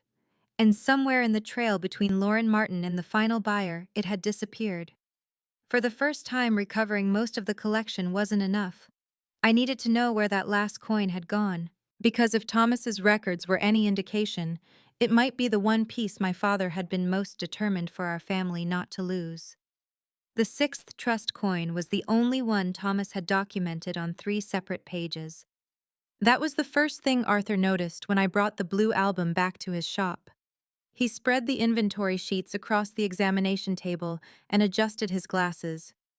Your husband really wanted this one identifiable. Why, I was hoping you could tell me. I looked at the photograph. The coin itself didn't appear extraordinary to me. It was old, certainly, but after weeks of looking at rare dates, mint marks, grading labels, and auction photographs, I had learned not to trust appearances. Arthur pointed to Thomas's notes. See this beneath the photograph. Thomas had recorded the year, denomination, condition, and several small identifying marks. But then there was more. Original holder retained. Henry Atwood acquisition record attached. Family Trust Group A. Do not separate documentation. Below that my father had written one sentence in pencil. For the next Atwood who understands why we kept them. I touched the handwriting. What did he mean? Arthur shook his head. Henry liked making people work for answers. That's true. He once gave me a coin and asked what I thought it was worth. I gave him a market estimate. He told me I had answered the wrong question. Despite everything, I smiled. That sounds exactly like Dad. Arthur looked again at the photograph. Whatever the sentimental meaning, this is still trust property. We need to find it. Rebecca had already traced its path as far as she could. Martin Cole had sold the coin to a collector named Richard Hale, along with two others. Richard later traded the other two pieces, but according to him, the missing coin had gone to someone else in a private transaction. He claimed he couldn't remember the buyer's full name. I didn't believe that. Neither did Rebecca. But without documentation, suspicion didn't help us. For the next several days, the investigation slowed. Meanwhile, other pieces began coming home. Every return felt like receiving a family member at the door. Arthur helped me inspect them before I placed them into temporary storage. Some came back in different holders. One had been professionally graded after leaving my house. Another had acquired a new label. But they were ours. Or, in the case of the trust pieces, they were back where they were supposed to be. The blue album made that possible. Thomas's photographs allowed Arthur to compare scratches, tuning patterns, labels, and identifying details. His notes connected individual coins to receipts. My father's records connected them to acquisition history. The paperwork that Lauren had never valued became more powerful than any argument I could have made. One afternoon, Rebecca called. We've confirmed the return of the fifth trust coin. I closed my eyes. Thank God. That leaves one. The one Richard sold. Yes. Has he remembered anything? Not officially. The way she said officially caught my attention. What does that mean? He told Martin he might have records somewhere, but he's been slow to produce them. Can we force him? Possibly, but before escalating, I want to give him one more opportunity. I hated waiting. Patience had never felt so much like helplessness. That evening, I sat alone at my kitchen table with the blue album open. Thomas's letter rested beside me. I reread one line. Protect what needs protecting first. Understand what happened second. I had been so focused on protecting the collection that I had barely considered the second part. Understand what happened. I understood Lauren needed money. I understood she had debts. I understood she had contacted dealers. But there were still pieces missing from the story, especially the final transaction. Lauren had provided 17 attachments. 17. Yet when Rebecca compared them against Martin's records, there should have been at least 19. Two were missing. One concerned a different coin. The other appeared to correspond to the sixth trust piece. Lauren knew more than she had given us. I called her. She didn't answer. I sent a message. I need to speak with you about the remaining trust coin. Her reply came 20 minutes later. I already gave you everything. No, you didn't. There are two missing transaction records. Nothing. Then I don't have them. I stared at the screen. A month earlier, I might have accepted that. Now I knew my daughter's patterns. When Lauren truly didn't know something, she became frustrated. When she was hiding something, she became absolute. No, nothing, everything. Words designed to close doors. I typed, do you know who received the sixth coin after Richard Hale? 3 dots appeared, then disappeared, appeared again. Finally, no. I called Rebecca. She knows. You can't be certain. I'm her mother. That may be emotionally convincing, but legally, it's not evidence. I understand. Rebecca paused. Then perhaps don't approach this as her trustee or her adversary. What do you mean approach her as her mother? The irony almost made me laugh. For weeks, everyone had been warning me not to let motherhood interfere. Now Rebecca was telling me to use it. The next morning, I drove to Lauren's house. Her husband was at work. Caleb was at school. Lauren opened the door and looked exhausted. What are you doing here talking to my daughter? I don't want to fight. Neither do I. She hesitated, then let me inside. We sat in her living room. The room was beautiful. Perfect pillows. Perfect curtains. A decorative bowl on the coffee table that probably cost more than the table my parents ate dinner on for 20 years.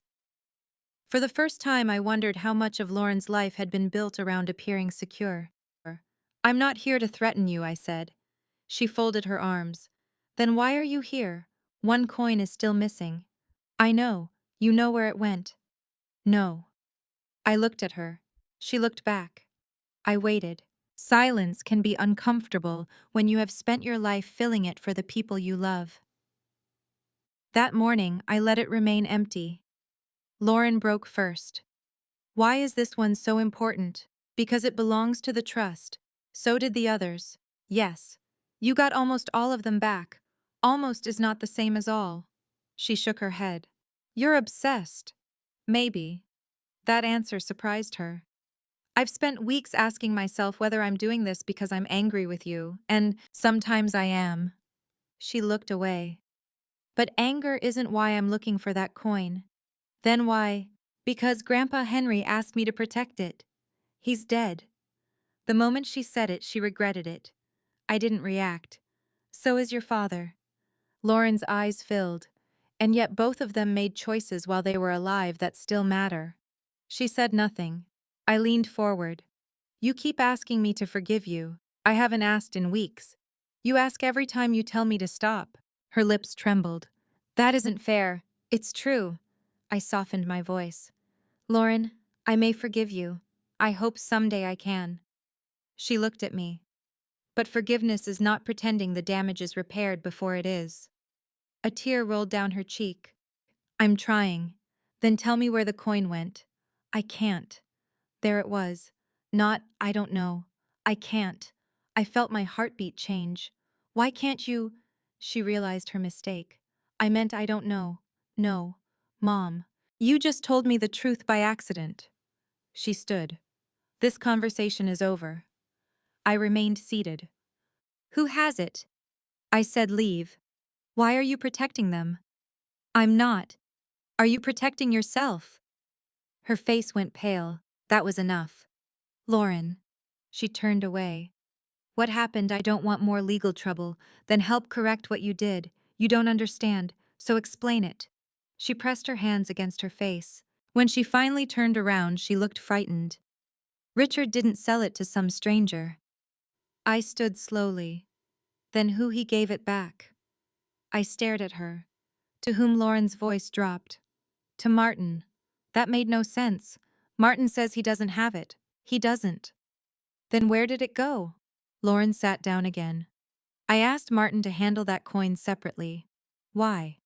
Because after he looked at the paperwork, he said it might cause complications. What paperwork? The documents from Dad's appraisal folder. My stomach turned. You showed him those, yes. What did he say? That the ownership history was unusual. He asked whether I was authorized to sell it. And what did you tell him? Lauren began crying. I told him yes. I closed my eyes. Another deliberate lie. Then what? He found someone interested, who I never met him. Name. Lauren shook her head. Lauren. I have it in an email. Then give it to Rebecca. If I do that, it proves I knew there was a question about ownership before the sale. There it was. That was what she had been protecting. Not the buyer, herself. I sat beside her. Look at me. She did. If you hide that email, the coin stays missing. I know. If you give it to us, you may have to answer difficult questions. I know. I cannot make this choice for you. Her face crumpled. You're my mother. Yes. Aren't you supposed to help me? I am helping you. How by refusing to teach you that love means hiding what you did? She sobbed. For a moment, I wanted desperately to tell her everything would be fine. But I didn't know that. So instead, I took her hand. You have two choices: protect the lie or begin repairing the truth. We sat there for a long time. Then Lauren pulled her laptop toward her. Her fingers shook as she opened her email. She searched, scrolled, stopped. I saw the message before she turned the screen toward me. There was the transaction, the missing buyer, the missing coin. Lauren stared at the email for nearly a minute. Then she forwarded it to Rebecca. When she pressed send, she began crying again. It's done. No, I said quietly. She looked at me. It started. That afternoon, Rebecca confirmed receipt. The buyer could now be contacted. For the first time, we had a complete trail for all 6 trust coins. The blue album had identified them. Thomas's records had traced them. Arthur had verified them. But the final piece of evidence had required something no document could provide. Lauren had to choose whether protecting herself mattered more than correcting what she had done. And for the first time since she emptied my cabinet, my daughter chose the truth. It didn't erase anything. It didn't restore my trust. But it was the first decision she had made that moved us toward each other instead of farther apart. The missing coin came back 11 days after Lauren forwarded the email. Rebecca called me just after lunch. I have good news. I was standing at the kitchen counter slicing an apple. After weeks of hearing lawyers begin conversations with phrases like, "There's been a development," or "We need to discuss something," those 4 words almost frightened me. What happened? The final trust coin has been located. I put the knife down. Located or recovered? Recovered. I gripped the counter. You have it. It's being transferred to Arthur for verification this afternoon. I closed my eyes. For several seconds I couldn't speak. 6 coins. All 6. My father had trusted me with them, and after weeks of fearing I had failed him, they were coming home. Georgina. I'm here. Are you all right? Yes. Then I started crying. Rebecca waited quietly. When I could speak again, I asked, "Did the buyer cause trouble?" Actually, no. That surprised me. The buyer had been a private collector in Cincinnati. Once Rebecca presented this documentation and explained the disputed ownership, he agreed to cooperate. He hadn't known the circumstances. Like several others, he had believed the transaction was legitimate. He wants reimbursement for what he paid, Rebecca explained. Of course. And there are some associated costs. I understand. Those costs would become part of the financial mess Lauren had created. But at that moment, I didn't care. The coin was coming back. I called Arthur. I heard he said before I could speak, "Rebecca works fast. She does. Are you coming in? Try stopping me." Arthur laughed. When I arrived, he was already examining the coin beneath the bright lamp. He didn't immediately look up. I stood across from him, holding my breath. Finally, he reached for a copy of Thomas's inventory. He compared the photographs. Then he pointed to a small, irregular mark near the edge. "Same one." "You're sure?" He smiled. "Georgie, your husband documented these things like he expected them to testify in court someday." A laugh escaped me through tears. "That sounds like Thomas." Arthur placed the coin carefully into a protective holder. Then he slid it toward me. "There you go." I looked down. It was strange how small it seemed, all that fear, all those arguments, all those phone calls. And the object at the center of them fit comfortably in my palm. "Dad would have been furious with me," I said. Arthur frowned. "For what, letting this happen?" "No, you don't know that. I knew Henry. So did I. Then you should know better." I looked at him. Arthur removed his glasses. "Your father trusted you to protect the collection. Protecting something doesn't mean nothing bad can ever happen to it. Then what does it mean? It means when something does happen, you don't walk away." I stared at the coin. Maybe that was what Thomas had understood too. Protection wasn't perfection. It was responsibility. I brought the recovered coin to Rebecca's office where the 6 trust pieces were documented together. For the first time since I returned from Susan's house, that portion of my father's legacy was complete again. But recovery did not erase consequences. The following week, Rebecca arranged a meeting with Lauren. I asked that it happen at the law office, not my kitchen, not Lauren's living room. Some conversations needed neutral ground. Lauren arrived 5 minutes early. She looked different, not physically exactly. The polished confidence she once wore like a uniform was gone. She sat across from me at the conference table with her hands folded. Rebecca reviewed the situation. The money Lauren had received, the amount already spent, the costs associated with recovering the collection, the disputed trust assets, the records she had withheld. Lauren listened without interrupting. Then Rebecca explained the proposed agreement. Lauren would acknowledge responsibility for the unauthorized sales. She would repay the funds according to a structured schedule. She would also contribute toward reasonable costs created by the recovery process. In return, assuming continued cooperation and compliance, we would pursue resolution without trying to destroy her financially.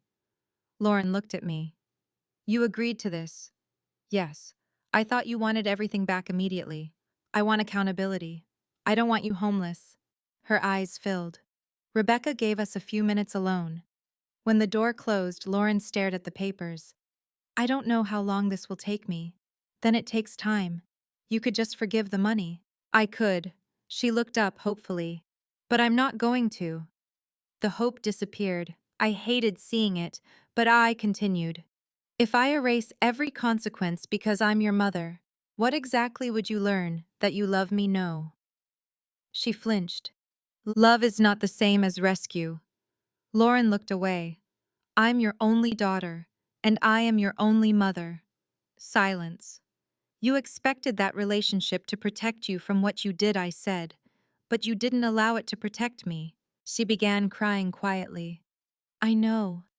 It was the first time she said those words without following them with an excuse. No but, no explanation, just, I know. I waited. Then Lauren said, I've been trying to understand why I did it. You told me why. The debt. That explains why you needed money. She nodded. It doesn't explain why I thought I had the right. That caught my attention. Lauren wiped her cheeks. I think I've spent years trying to make my life look successful. I didn't interrupt. You and Dad never cared about that stuff. We cared about paying the mortgage. You know what I mean. I did, Lauren continued. You were happy with the same house. Dad drove cars until they practically begged to be retired. You wore the same winter coat for 12 years. 14. She laughed through her tears. Exactly. I smiled slightly. I used to be embarrassed by it. I know. You knew Lauren mothers know more than their children think. She looked down. I wanted people to look at me and think I had done better. The words hurt, but I let her continue. Better than what? She shook her head. That's the stupid part. Better than nothing. Better than some imaginary person who was judging me. Her real estate career had become part of that performance. The right car, the right clothes, the right house, the right vacations posted online. When commissions dropped, Lauren didn't adjust the image. She borrowed money to maintain it, then borrowed more to hide the first borrowing. I kept thinking the next closing would fix everything she said. But it didn't. No. And when you looked at my collection, she closed her eyes. I saw a way out. A way out that belonged to someone else. Yes. Why didn't you ask me? Because then I would have had to admit I failed. I felt something soften inside me. Not disappear, soften. Lauren, financial trouble is not a moral failure. She looked at me. People struggle. Businesses slow down. People make bad investments. People overspend. They ask for help. They adjust. I know. But what you did afterward was a choice. I know. You planned the sale. Yes. You lied to me. Yes. You lied to Caleb. Her face tightened. Yes. You tried to make me question my memory. Tears returned. Yes. And when you learned one coin might have an ownership problem, you sold it anyway. Lauren whispered, yes. Each answer hurt. But each answer also felt cleaner than the excuses. I reached across the table. I didn't take her hand. I simply placed mine between us. Do you understand why I cannot say everything is fine? Yes. Do you understand why signing this matters? Yes. She looked at my hand. Then she placed hers over it. I'm sorry, Mom. I had heard those words before. This time they sounded different. Maybe because she wasn't asking me to do anything afterward. She wasn't saying forgive me and stop. She was simply apologizing. I believe you, I said. Her fingers tightened around mine. But believing you're sorry doesn't mean I trust you again yet. I know. Trust comes later. If it comes. I looked at her. Yes. If it comes. That honesty hurt both of us. But I had learned something through all of this. False peace is expensive. You pay for it with pieces of yourself. Rebecca returned. Lauren read every page of the agreement. Then she signed. Her first repayment would begin the following month. When we walked outside, Lauren stopped beside my car. Are we okay? Okay, I considered giving her the answer mothers often give. Of course, we're family. Everything will be fine. Instead, I told her the truth.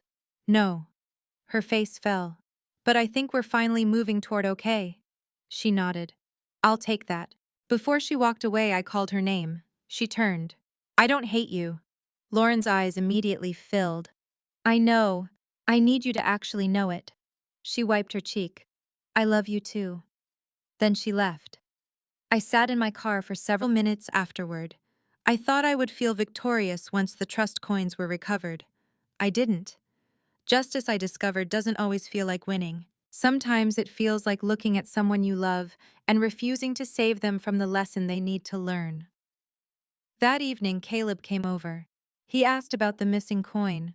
We got it back. His face lit up. All of them, all 6. He hugged me. Then he asked, so what happens to Mom?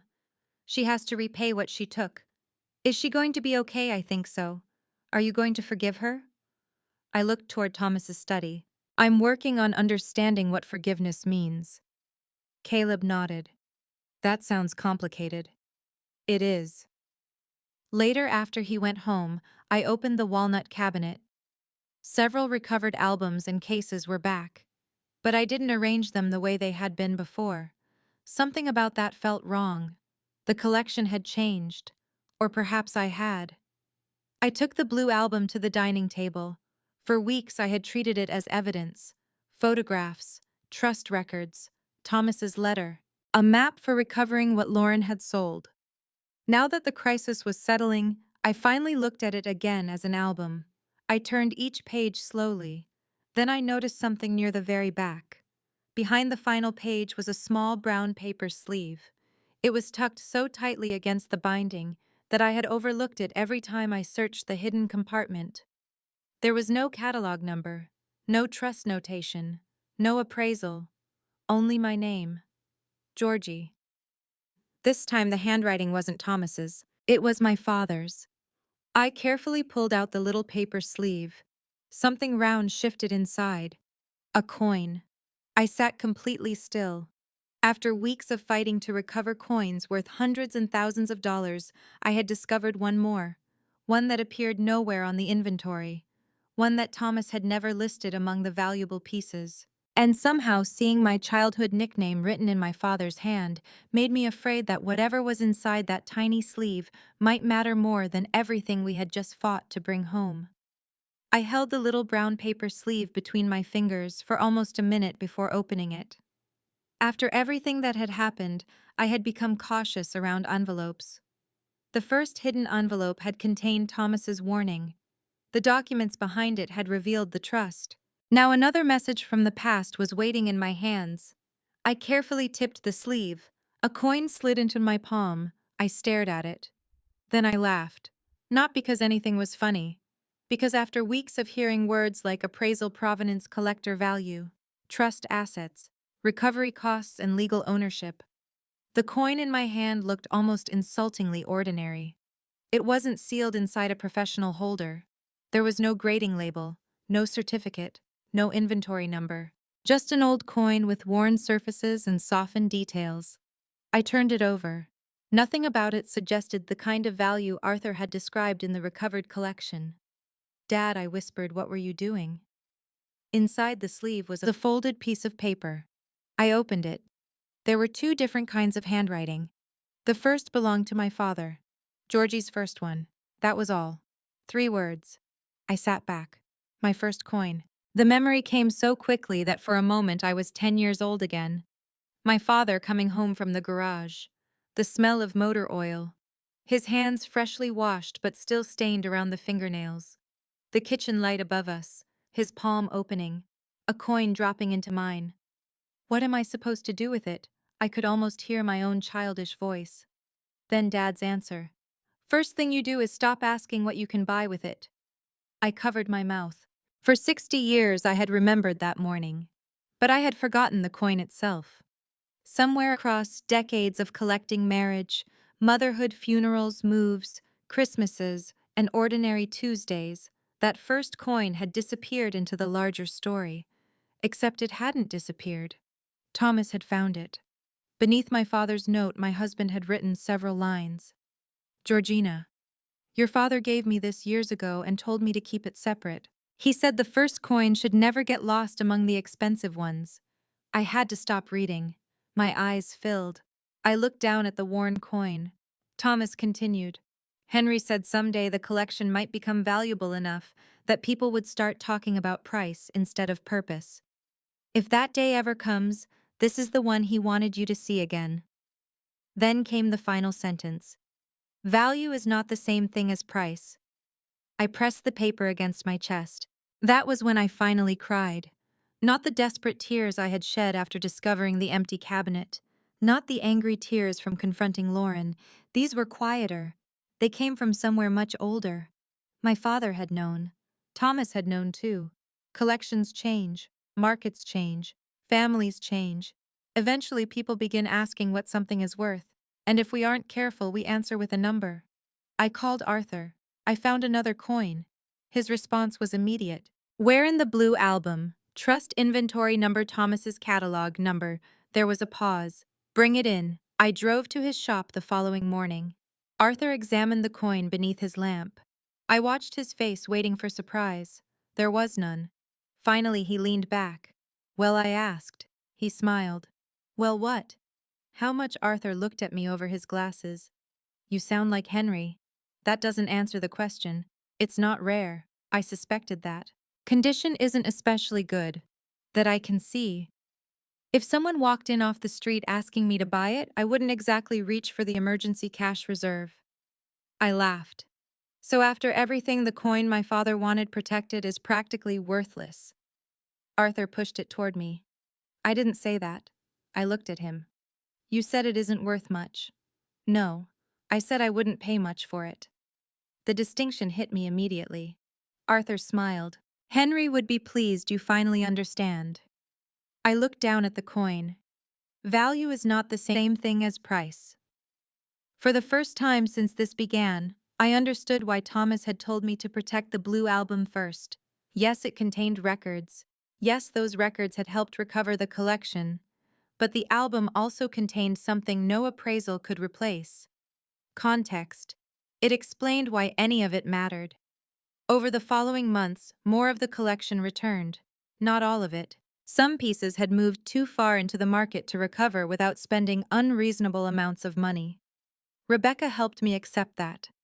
"You have to decide when recovery becomes another kind of loss," she told me. That wasn't easy. But I listened. All 6 trust coins were safe. Many of the pieces most closely connected to Dad and Thomas had returned. And Lauren had begun making payments. The first one arrived exactly when promised. Then the second. Then the third. No excuses. No request to delay. No speech about how difficult things were. Just payments, small compared with what she owed. But consistent. Our relationship remained careful. Lauren called occasionally. At first our conversations lasted 5 minutes. "How's your knee? Better? How's Caleb? Busy? How are you? Fine?" We were 2 women standing on opposite sides of a bridge that had burned, testing whether the first new boards would hold. I didn't rush. Neither did she. One Saturday afternoon, Caleb came over. The recovered collection was spread across my dining table, not because I was preparing to lock it away again, because I had decided to reorganize it. "Can I help?" he asked. "You voluntarily want to spend Saturday afternoon looking at old coins." He smiled. "Don't tell Mom." I laughed. "Sit down." I showed him how my father had organized his notes. I explained dates and mint marks, but mostly I told stories. "This one came from a show your great-grandfather attended in Cincinnati. This one Thomas bought on our 30th anniversary. This one your great-grandfather traded for because he refused to pay the seller's price." Caleb picked up one protective holder. "How much is this worth?" I told him. His eyes widened. "Seriously, approximately." He immediately put it down. I laughed. "You don't have to be afraid of it. I was less nervous before you told me the price." That's part of the problem. What problem? I thought about my father. When we know what something costs, sometimes we become afraid to touch it. Then we stop remembering why we wanted it in the first place. Caleb considered that. Then I brought out the blue album. "This is the one I took to Aunt Susan's. The one your grandfather told you to protect, yes." I showed him Thomas's letter. Not the legal documents, not yet. Just enough for him to understand. Then I took out the brown sleeve. This was hidden in the back. I slid the ordinary coin into his palm. He studied it. "What is it?" "The first coin my father ever gave me." Caleb looked surprised. "The first one I was 10. Is it rare, number expensive?" "Not remotely." He looked at me as though waiting for the catch. I handed him Thomas's note. He read it silently. "Value is not the same thing as price." When he finished, he looked at the coin again. This time differently. That change in his expression meant more to me than any appraisal Arthur had given. "Great-grandpa kept this, then your grandfather did, and now you." "Yes." Caleb gently returned it to me.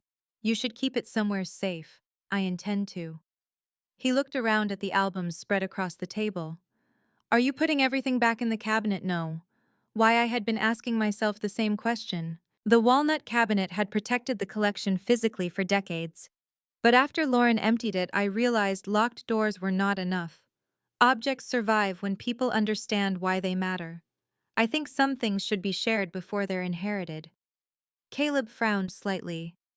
"What do you mean?" "I spent years assuming this collection would explain itself after I was gone." I touched the blue album. "It won't." So that afternoon, instead of reorganizing coins by value, I began something different. I created pages for stories. Dad's first coin show. The coin from my graduation year. Thomas's Christmas gift. The pieces connected to anniversaries. The trust coins and why Henry protected them. Caleb helped. For hours we sat together. At one point he laughed at a photograph of Thomas wearing an awful plaid jacket. Grandpa actually wore that. He thought he looked handsome. He was wrong. Deeply. We laughed until my eyes watered, and suddenly the collection felt alive again. Not like evidence, not like property recovered after a dispute, like family. That evening after Caleb left, I sat alone at the table. The inexpensive coin rested beside the blue album. For weeks I had believed the most important question was whether I could recover what Lauren had taken. Now I understood there was another question. What would happen to all of this after me? Lauren had assumed inheritance meant ownership. I had assumed inheritance meant preservation. We had both been wrong in different ways. Without understanding, inheritance was simply transfer. I didn't want Caleb to receive boxes one day and wonder what to do with them. I wanted him to know before that day came, not what everything cost, what everything meant. I picked up my father's first coin and closed my fingers around it. For the first time since Thomas died, thinking about the future didn't feel like thinking about death. It felt like thinking about continuation. And I knew exactly what I needed to change: my will, the trust arrangements, the way the collection would be protected, and more importantly, the way its stories would be passed forward. Lauren had taught me painfully that love alone did not guarantee understanding. Thomas had taught me that records mattered. My father had taught me something simpler. A coin can survive for generations, but meaning survives only if someone tells the story. I looked toward the chair where Caleb had been sitting, then at the worn coin that started everything when I was 10 years old. I finally knew who needed to hear that story next. Not after I died, while I was still here to tell it. 6 months after Lauren emptied my coin cabinet, I invited my family to dinner. Nothing elaborate. Pot roast, mashed potatoes, green beans, and the apple pie. Thomas used to insist tasted better the morning after it was baked. Susan came first. She walked into the dining room, saw the blue album beside my plate, and raised an eyebrow. Should I be worried? Probably. That's what I thought. Caleb arrived 15 minutes later. Lauren came last. She stood on my porch for a moment before ringing the bell, even though she had once walked into my house without knocking. That small detail told me more than any apology could have. When I opened the door, she held a casserole dish. I made sweet potatoes. You hate sweet potatoes. You like them. I stepped aside. Come in. She did. Our relationship had changed slowly over those 6 months. Lauren had made every repayment on time. She had sold her luxury SUV and bought a used sedan. She canceled several expensive marketing subscriptions, stopped using credit cards, and began working with a financial counselor. Her husband had stayed. Their marriage wasn't magically repaired, but they were trying. Caleb had stopped avoiding her. That mattered more to Lauren than anything. As for us, we spoke more often. But trust had returned in teaspoons, not buckets. Lauren no longer had a key to my house. She had never asked for it back. I appreciated that. After dinner, Susan helped clear the dishes. Then I asked everyone to remain at the table. Caleb looked at the blue album. This is about the coins, isn't it? Partly. Lauren lowered her eyes. I opened the album. I've changed my estate plans. Susan sat down beside me. Lauren looked up. Mom, you don't have to discuss that with us. I know. I mean it. I know you do. That was important. 6 months earlier, Lauren had looked at my belongings through the lens of what might eventually become hers. Now she was telling me my estate was none of her business, unless I chose to make it so. People can change. Not quickly. Not because we demand it, but they can. I want to discuss it, I said. I explained that Rebecca had helped me revise my will and update the trust arrangements. The 6 protected coins would remain under the existing trust structure, with clearer instructions for future trustees. The rest of the collection would not simply pass as one large inheritance. Instead, selected pieces would go to family members along with their records and stories. Lauren listened quietly. Then I turned toward Caleb. Your great-grandfather intended part of the collection to continue to your generation. His eyes widened. Mine? Yes. He looked uncomfortable. I don't want Grandma's stuff because she dies. The words came out so quickly that Susan looked away to hide a smile. I appreciate that. I mean, I want you to keep it. I plan to keep everything I enjoy while I'm alive. Good. But inheritance isn't a reward for waiting for somebody to die. Lauren flinched. I noticed. So did she. Our eyes met. Neither of us looked away. That's something I learned the hard way, I continued. Lauren whispered. So did I. I reached for the little brown sleeve. This is the first coin my father ever gave me. I slid the coin onto the table. Susan gasped softly. You found that? You remember it? Of course I remember it. Dad wouldn't stop talking about how he was going to turn Georgie into a collector. Caleb smiled. Did he give you one too? Susan laughed. Yes. I spent mine on candy. That sounds like you, I said. It was excellent candy. For the first time that evening, Lauren smiled. I passed Dad's note and Thomas's message around the table. Lauren read them last. Her eyes stopped on the sentence, "Value is not the same thing as price." She read it twice. Then she looked at me. Dad wrote this, yes. And Grandpa Henry kept that coin, yes. Her eyes filled. I probably would have sold it for 50 cents. Susan inhaled sharply. Lauren. But I raised my hand. No, let her say it. Lauren looked down at the coin. I looked at everything in that cabinet and saw money. Her voice was quiet. I told myself I was being practical. I told myself Mom didn't use any of it. I told myself it would eventually come to me anyway. She wiped her cheek. But the truth is, I didn't know what any of it meant. I watched her carefully. You knew some of the stories. I heard them. That's different. She nodded. I never listened. The room became quiet. Lauren touched the edge of the brown sleeve but did not touch the coin. I'm sorry. I know. I mean for more than selling them. I waited. I'm sorry I treated your age like it made your choices less important. My throat tightened. Lauren continued. I'm sorry I made you question your memory when I knew exactly where those papers were. Caleb looked down. I'm sorry I lied to Caleb. He nodded but said nothing. And I'm sorry I thought being your daughter gave me rights I didn't have. That was the apology I had needed. Not because it erased the past, because she finally understood it. I reached across the table and took her hand. I forgive you. Lauren's face crumpled. She began crying.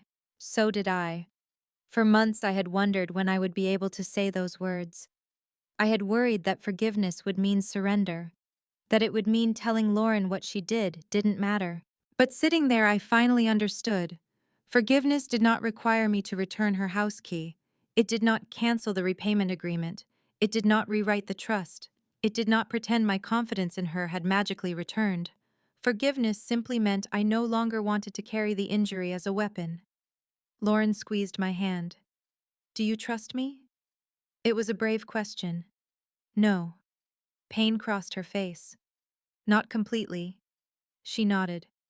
But I trust what you've been doing. She looked at me. That's different. Yes. How long until it comes back, I don't know. She gave a small, tearful laugh. You really stopped giving easy answers. I'm 68. I'm allowed to develop new hobbies. Susan laughed. Even Caleb did. And after a moment, Lauren laughed too. The sound felt good in my house. Not because everything was repaired, because we no longer needed to pretend it was. Later, Susan left. Lauren helped wash the dishes. Caleb and I carried the blue album into Thomas's study. The walnut cabinet was no longer empty. Many of the albums had returned. Some spaces remained. There were coins I would probably never recover. Once those gaps would have tormented me. Now I left them deliberately. Caleb noticed. Are you going to fill those spaces, number Y? Because missing things have stories too. He considered that. Then he nodded. Lauren appeared in the doorway. She didn't enter. Can I come in? That question nearly broke my heart. Not because it was sad. Because 6 months earlier she hadn't believed she needed permission. Yes. She stepped inside. I opened the blue album. For nearly an hour the three of us sat together. I told them about my father. About the garage where he worked. About the first coin. About Thomas returning a library book late, just so he could ask me to dinner. That is not how Dad told that story, Lauren said. Your father's version was propaganda. Caleb laughed. What did Grandpa say that Grandma flirted with him while charging him a late fee? I absolutely did not. Lauren smiled. I believe Dad. You're back out of the will. For half a second everyone froze. Then I laughed. Lauren laughed too. And somehow that tiny joke told me healing had finally entered the room. Not forgetting. Healing. There is a difference. Before they left, I gave Caleb something. Not the valuable trust coins. Not the rarest piece. I gave him an inexpensive coin from the year his mother was born. He stared at it. Why this one? Because before your mother became a woman who made a terrible mistake, she was my baby. Lauren covered her mouth. I continued. And no mistake gets to erase an entire person. I looked at her. But no love gets to erase a mistake either. Caleb nodded. What am I supposed to do with it? I smiled. My father's words came back to me. First thing you do is stop asking what you can buy with it. Lauren began crying again. This time she was smiling. A year later, the walnut cabinet still stood in Thomas's study. But it was no longer where I kept everything important. The blue album lived in a small fireproof safe with copies stored through Rebecca's office. Thomas would have approved. Lauren continued making payments. Her business recovered slowly. She drove her used sedan without embarrassment. One afternoon, she told me she actually preferred it. I spent years paying money to impress people who weren't thinking about me. That is usually how it works. She laughed. Caleb started college the following fall. Before he left, he came over and asked if we could spend an afternoon going through the collection. I pretended not to be delighted. We sat at the same dining table where Thomas and I had once organized coins. Caleb brought a notebook. Not an app, not photographs. A notebook. What are you doing writing down the stories? I had to look away for a moment. My father had collected coins. Thomas had collected records. And somehow, without any of us planning it, Caleb had begun collecting meaning. That was when I understood what had really survived. Not metal, not money, not even the collection. Us. The connections between people who had never occupied the same room. My father died before Caleb was old enough to remember him. Thomas never got to see the young man Caleb was becoming. Yet both of them were there every time I opened that album. And someday when I am gone, perhaps Caleb will sit with someone younger and tell them about a stubborn old mechanic named Henry Atwood who believed every coin had already lived a life before reaching your hand. Maybe he'll tell them about Thomas. Maybe even about Lauren. Maybe he'll tell them about me. And perhaps he will take out one worn, ordinary coin that no serious collector would consider remarkable. He will explain that it started everything, that it survived because two men understood something the rest of us needed years to learn. My daughter sold thousands of dollars worth of coins because she thought she understood their value. But the one album I kept taught all of us the truth. Price can be researched. Ownership can be documented. Money can sometimes be repaid. But meaning has to be passed from one person to another. And once I understood that, I stopped worrying so much about who would inherit my things. I started thinking about who would inherit their stories. Kethuk Fan 15. Lifeline and final reflection. If there is one thing this experience taught me, it is that love and boundaries are not enemies. For most of my life, I believed being a good mother meant softening every fall for my child. When Lauren struggled, I wanted to help. When she made mistakes, I wanted to understand. And when she hurt me, my first instinct was still to protect her from the consequences. But sometimes protecting someone from every consequence prevents them from becoming the person they still have time to become. Forgiveness is not pretending something never happened. It is not returning trust before it has been earned. It is not giving someone permission to hurt you again simply because they share your blood. You can forgive someone and still lock the door. You can love someone and still say no. You can understand their desperation and still hold them responsible for the choices they made. And sometimes the most loving thing you can do for your family is refuse to participate in a lie. I also learned something about getting older. Your age does not cancel your ownership of your life. Your children do not inherit your choices before they inherit your possessions. Your memories do not become clutter simply because someone younger does not understand them. The things we keep may look ordinary to other people. A photograph, a recipe card, a wedding ring, an old letter, a worn coin. Their market value may be almost nothing. But sometimes those ordinary objects carry the voices of people we can no longer call. That is a kind of value no price guide can measure. So if you have something meaningful tucked away in a drawer or cabinet, don't only protect the object. Tell someone its story. Do it while you are still here. And if someone you love has betrayed your trust, remember this healing does not require you to abandon your dignity. You can leave the door open to reconciliation without removing the boundaries around your heart. If Georgina's story touched you, tell me in the comments. Could you have forgiven Lauren after what she did, or would the betrayal have been too deep? And if you have an object in your family that means far more than its price, I'd love to hear its story. Tell us what it is and who gave it to you. If stories about family betrayal, second chances, and the quiet strength it takes to stand up for yourself speak to you, please like this video and subscribe. Because sometimes the most valuable inheritance we leave behind isn't something our family can sell, it's something they finally understand.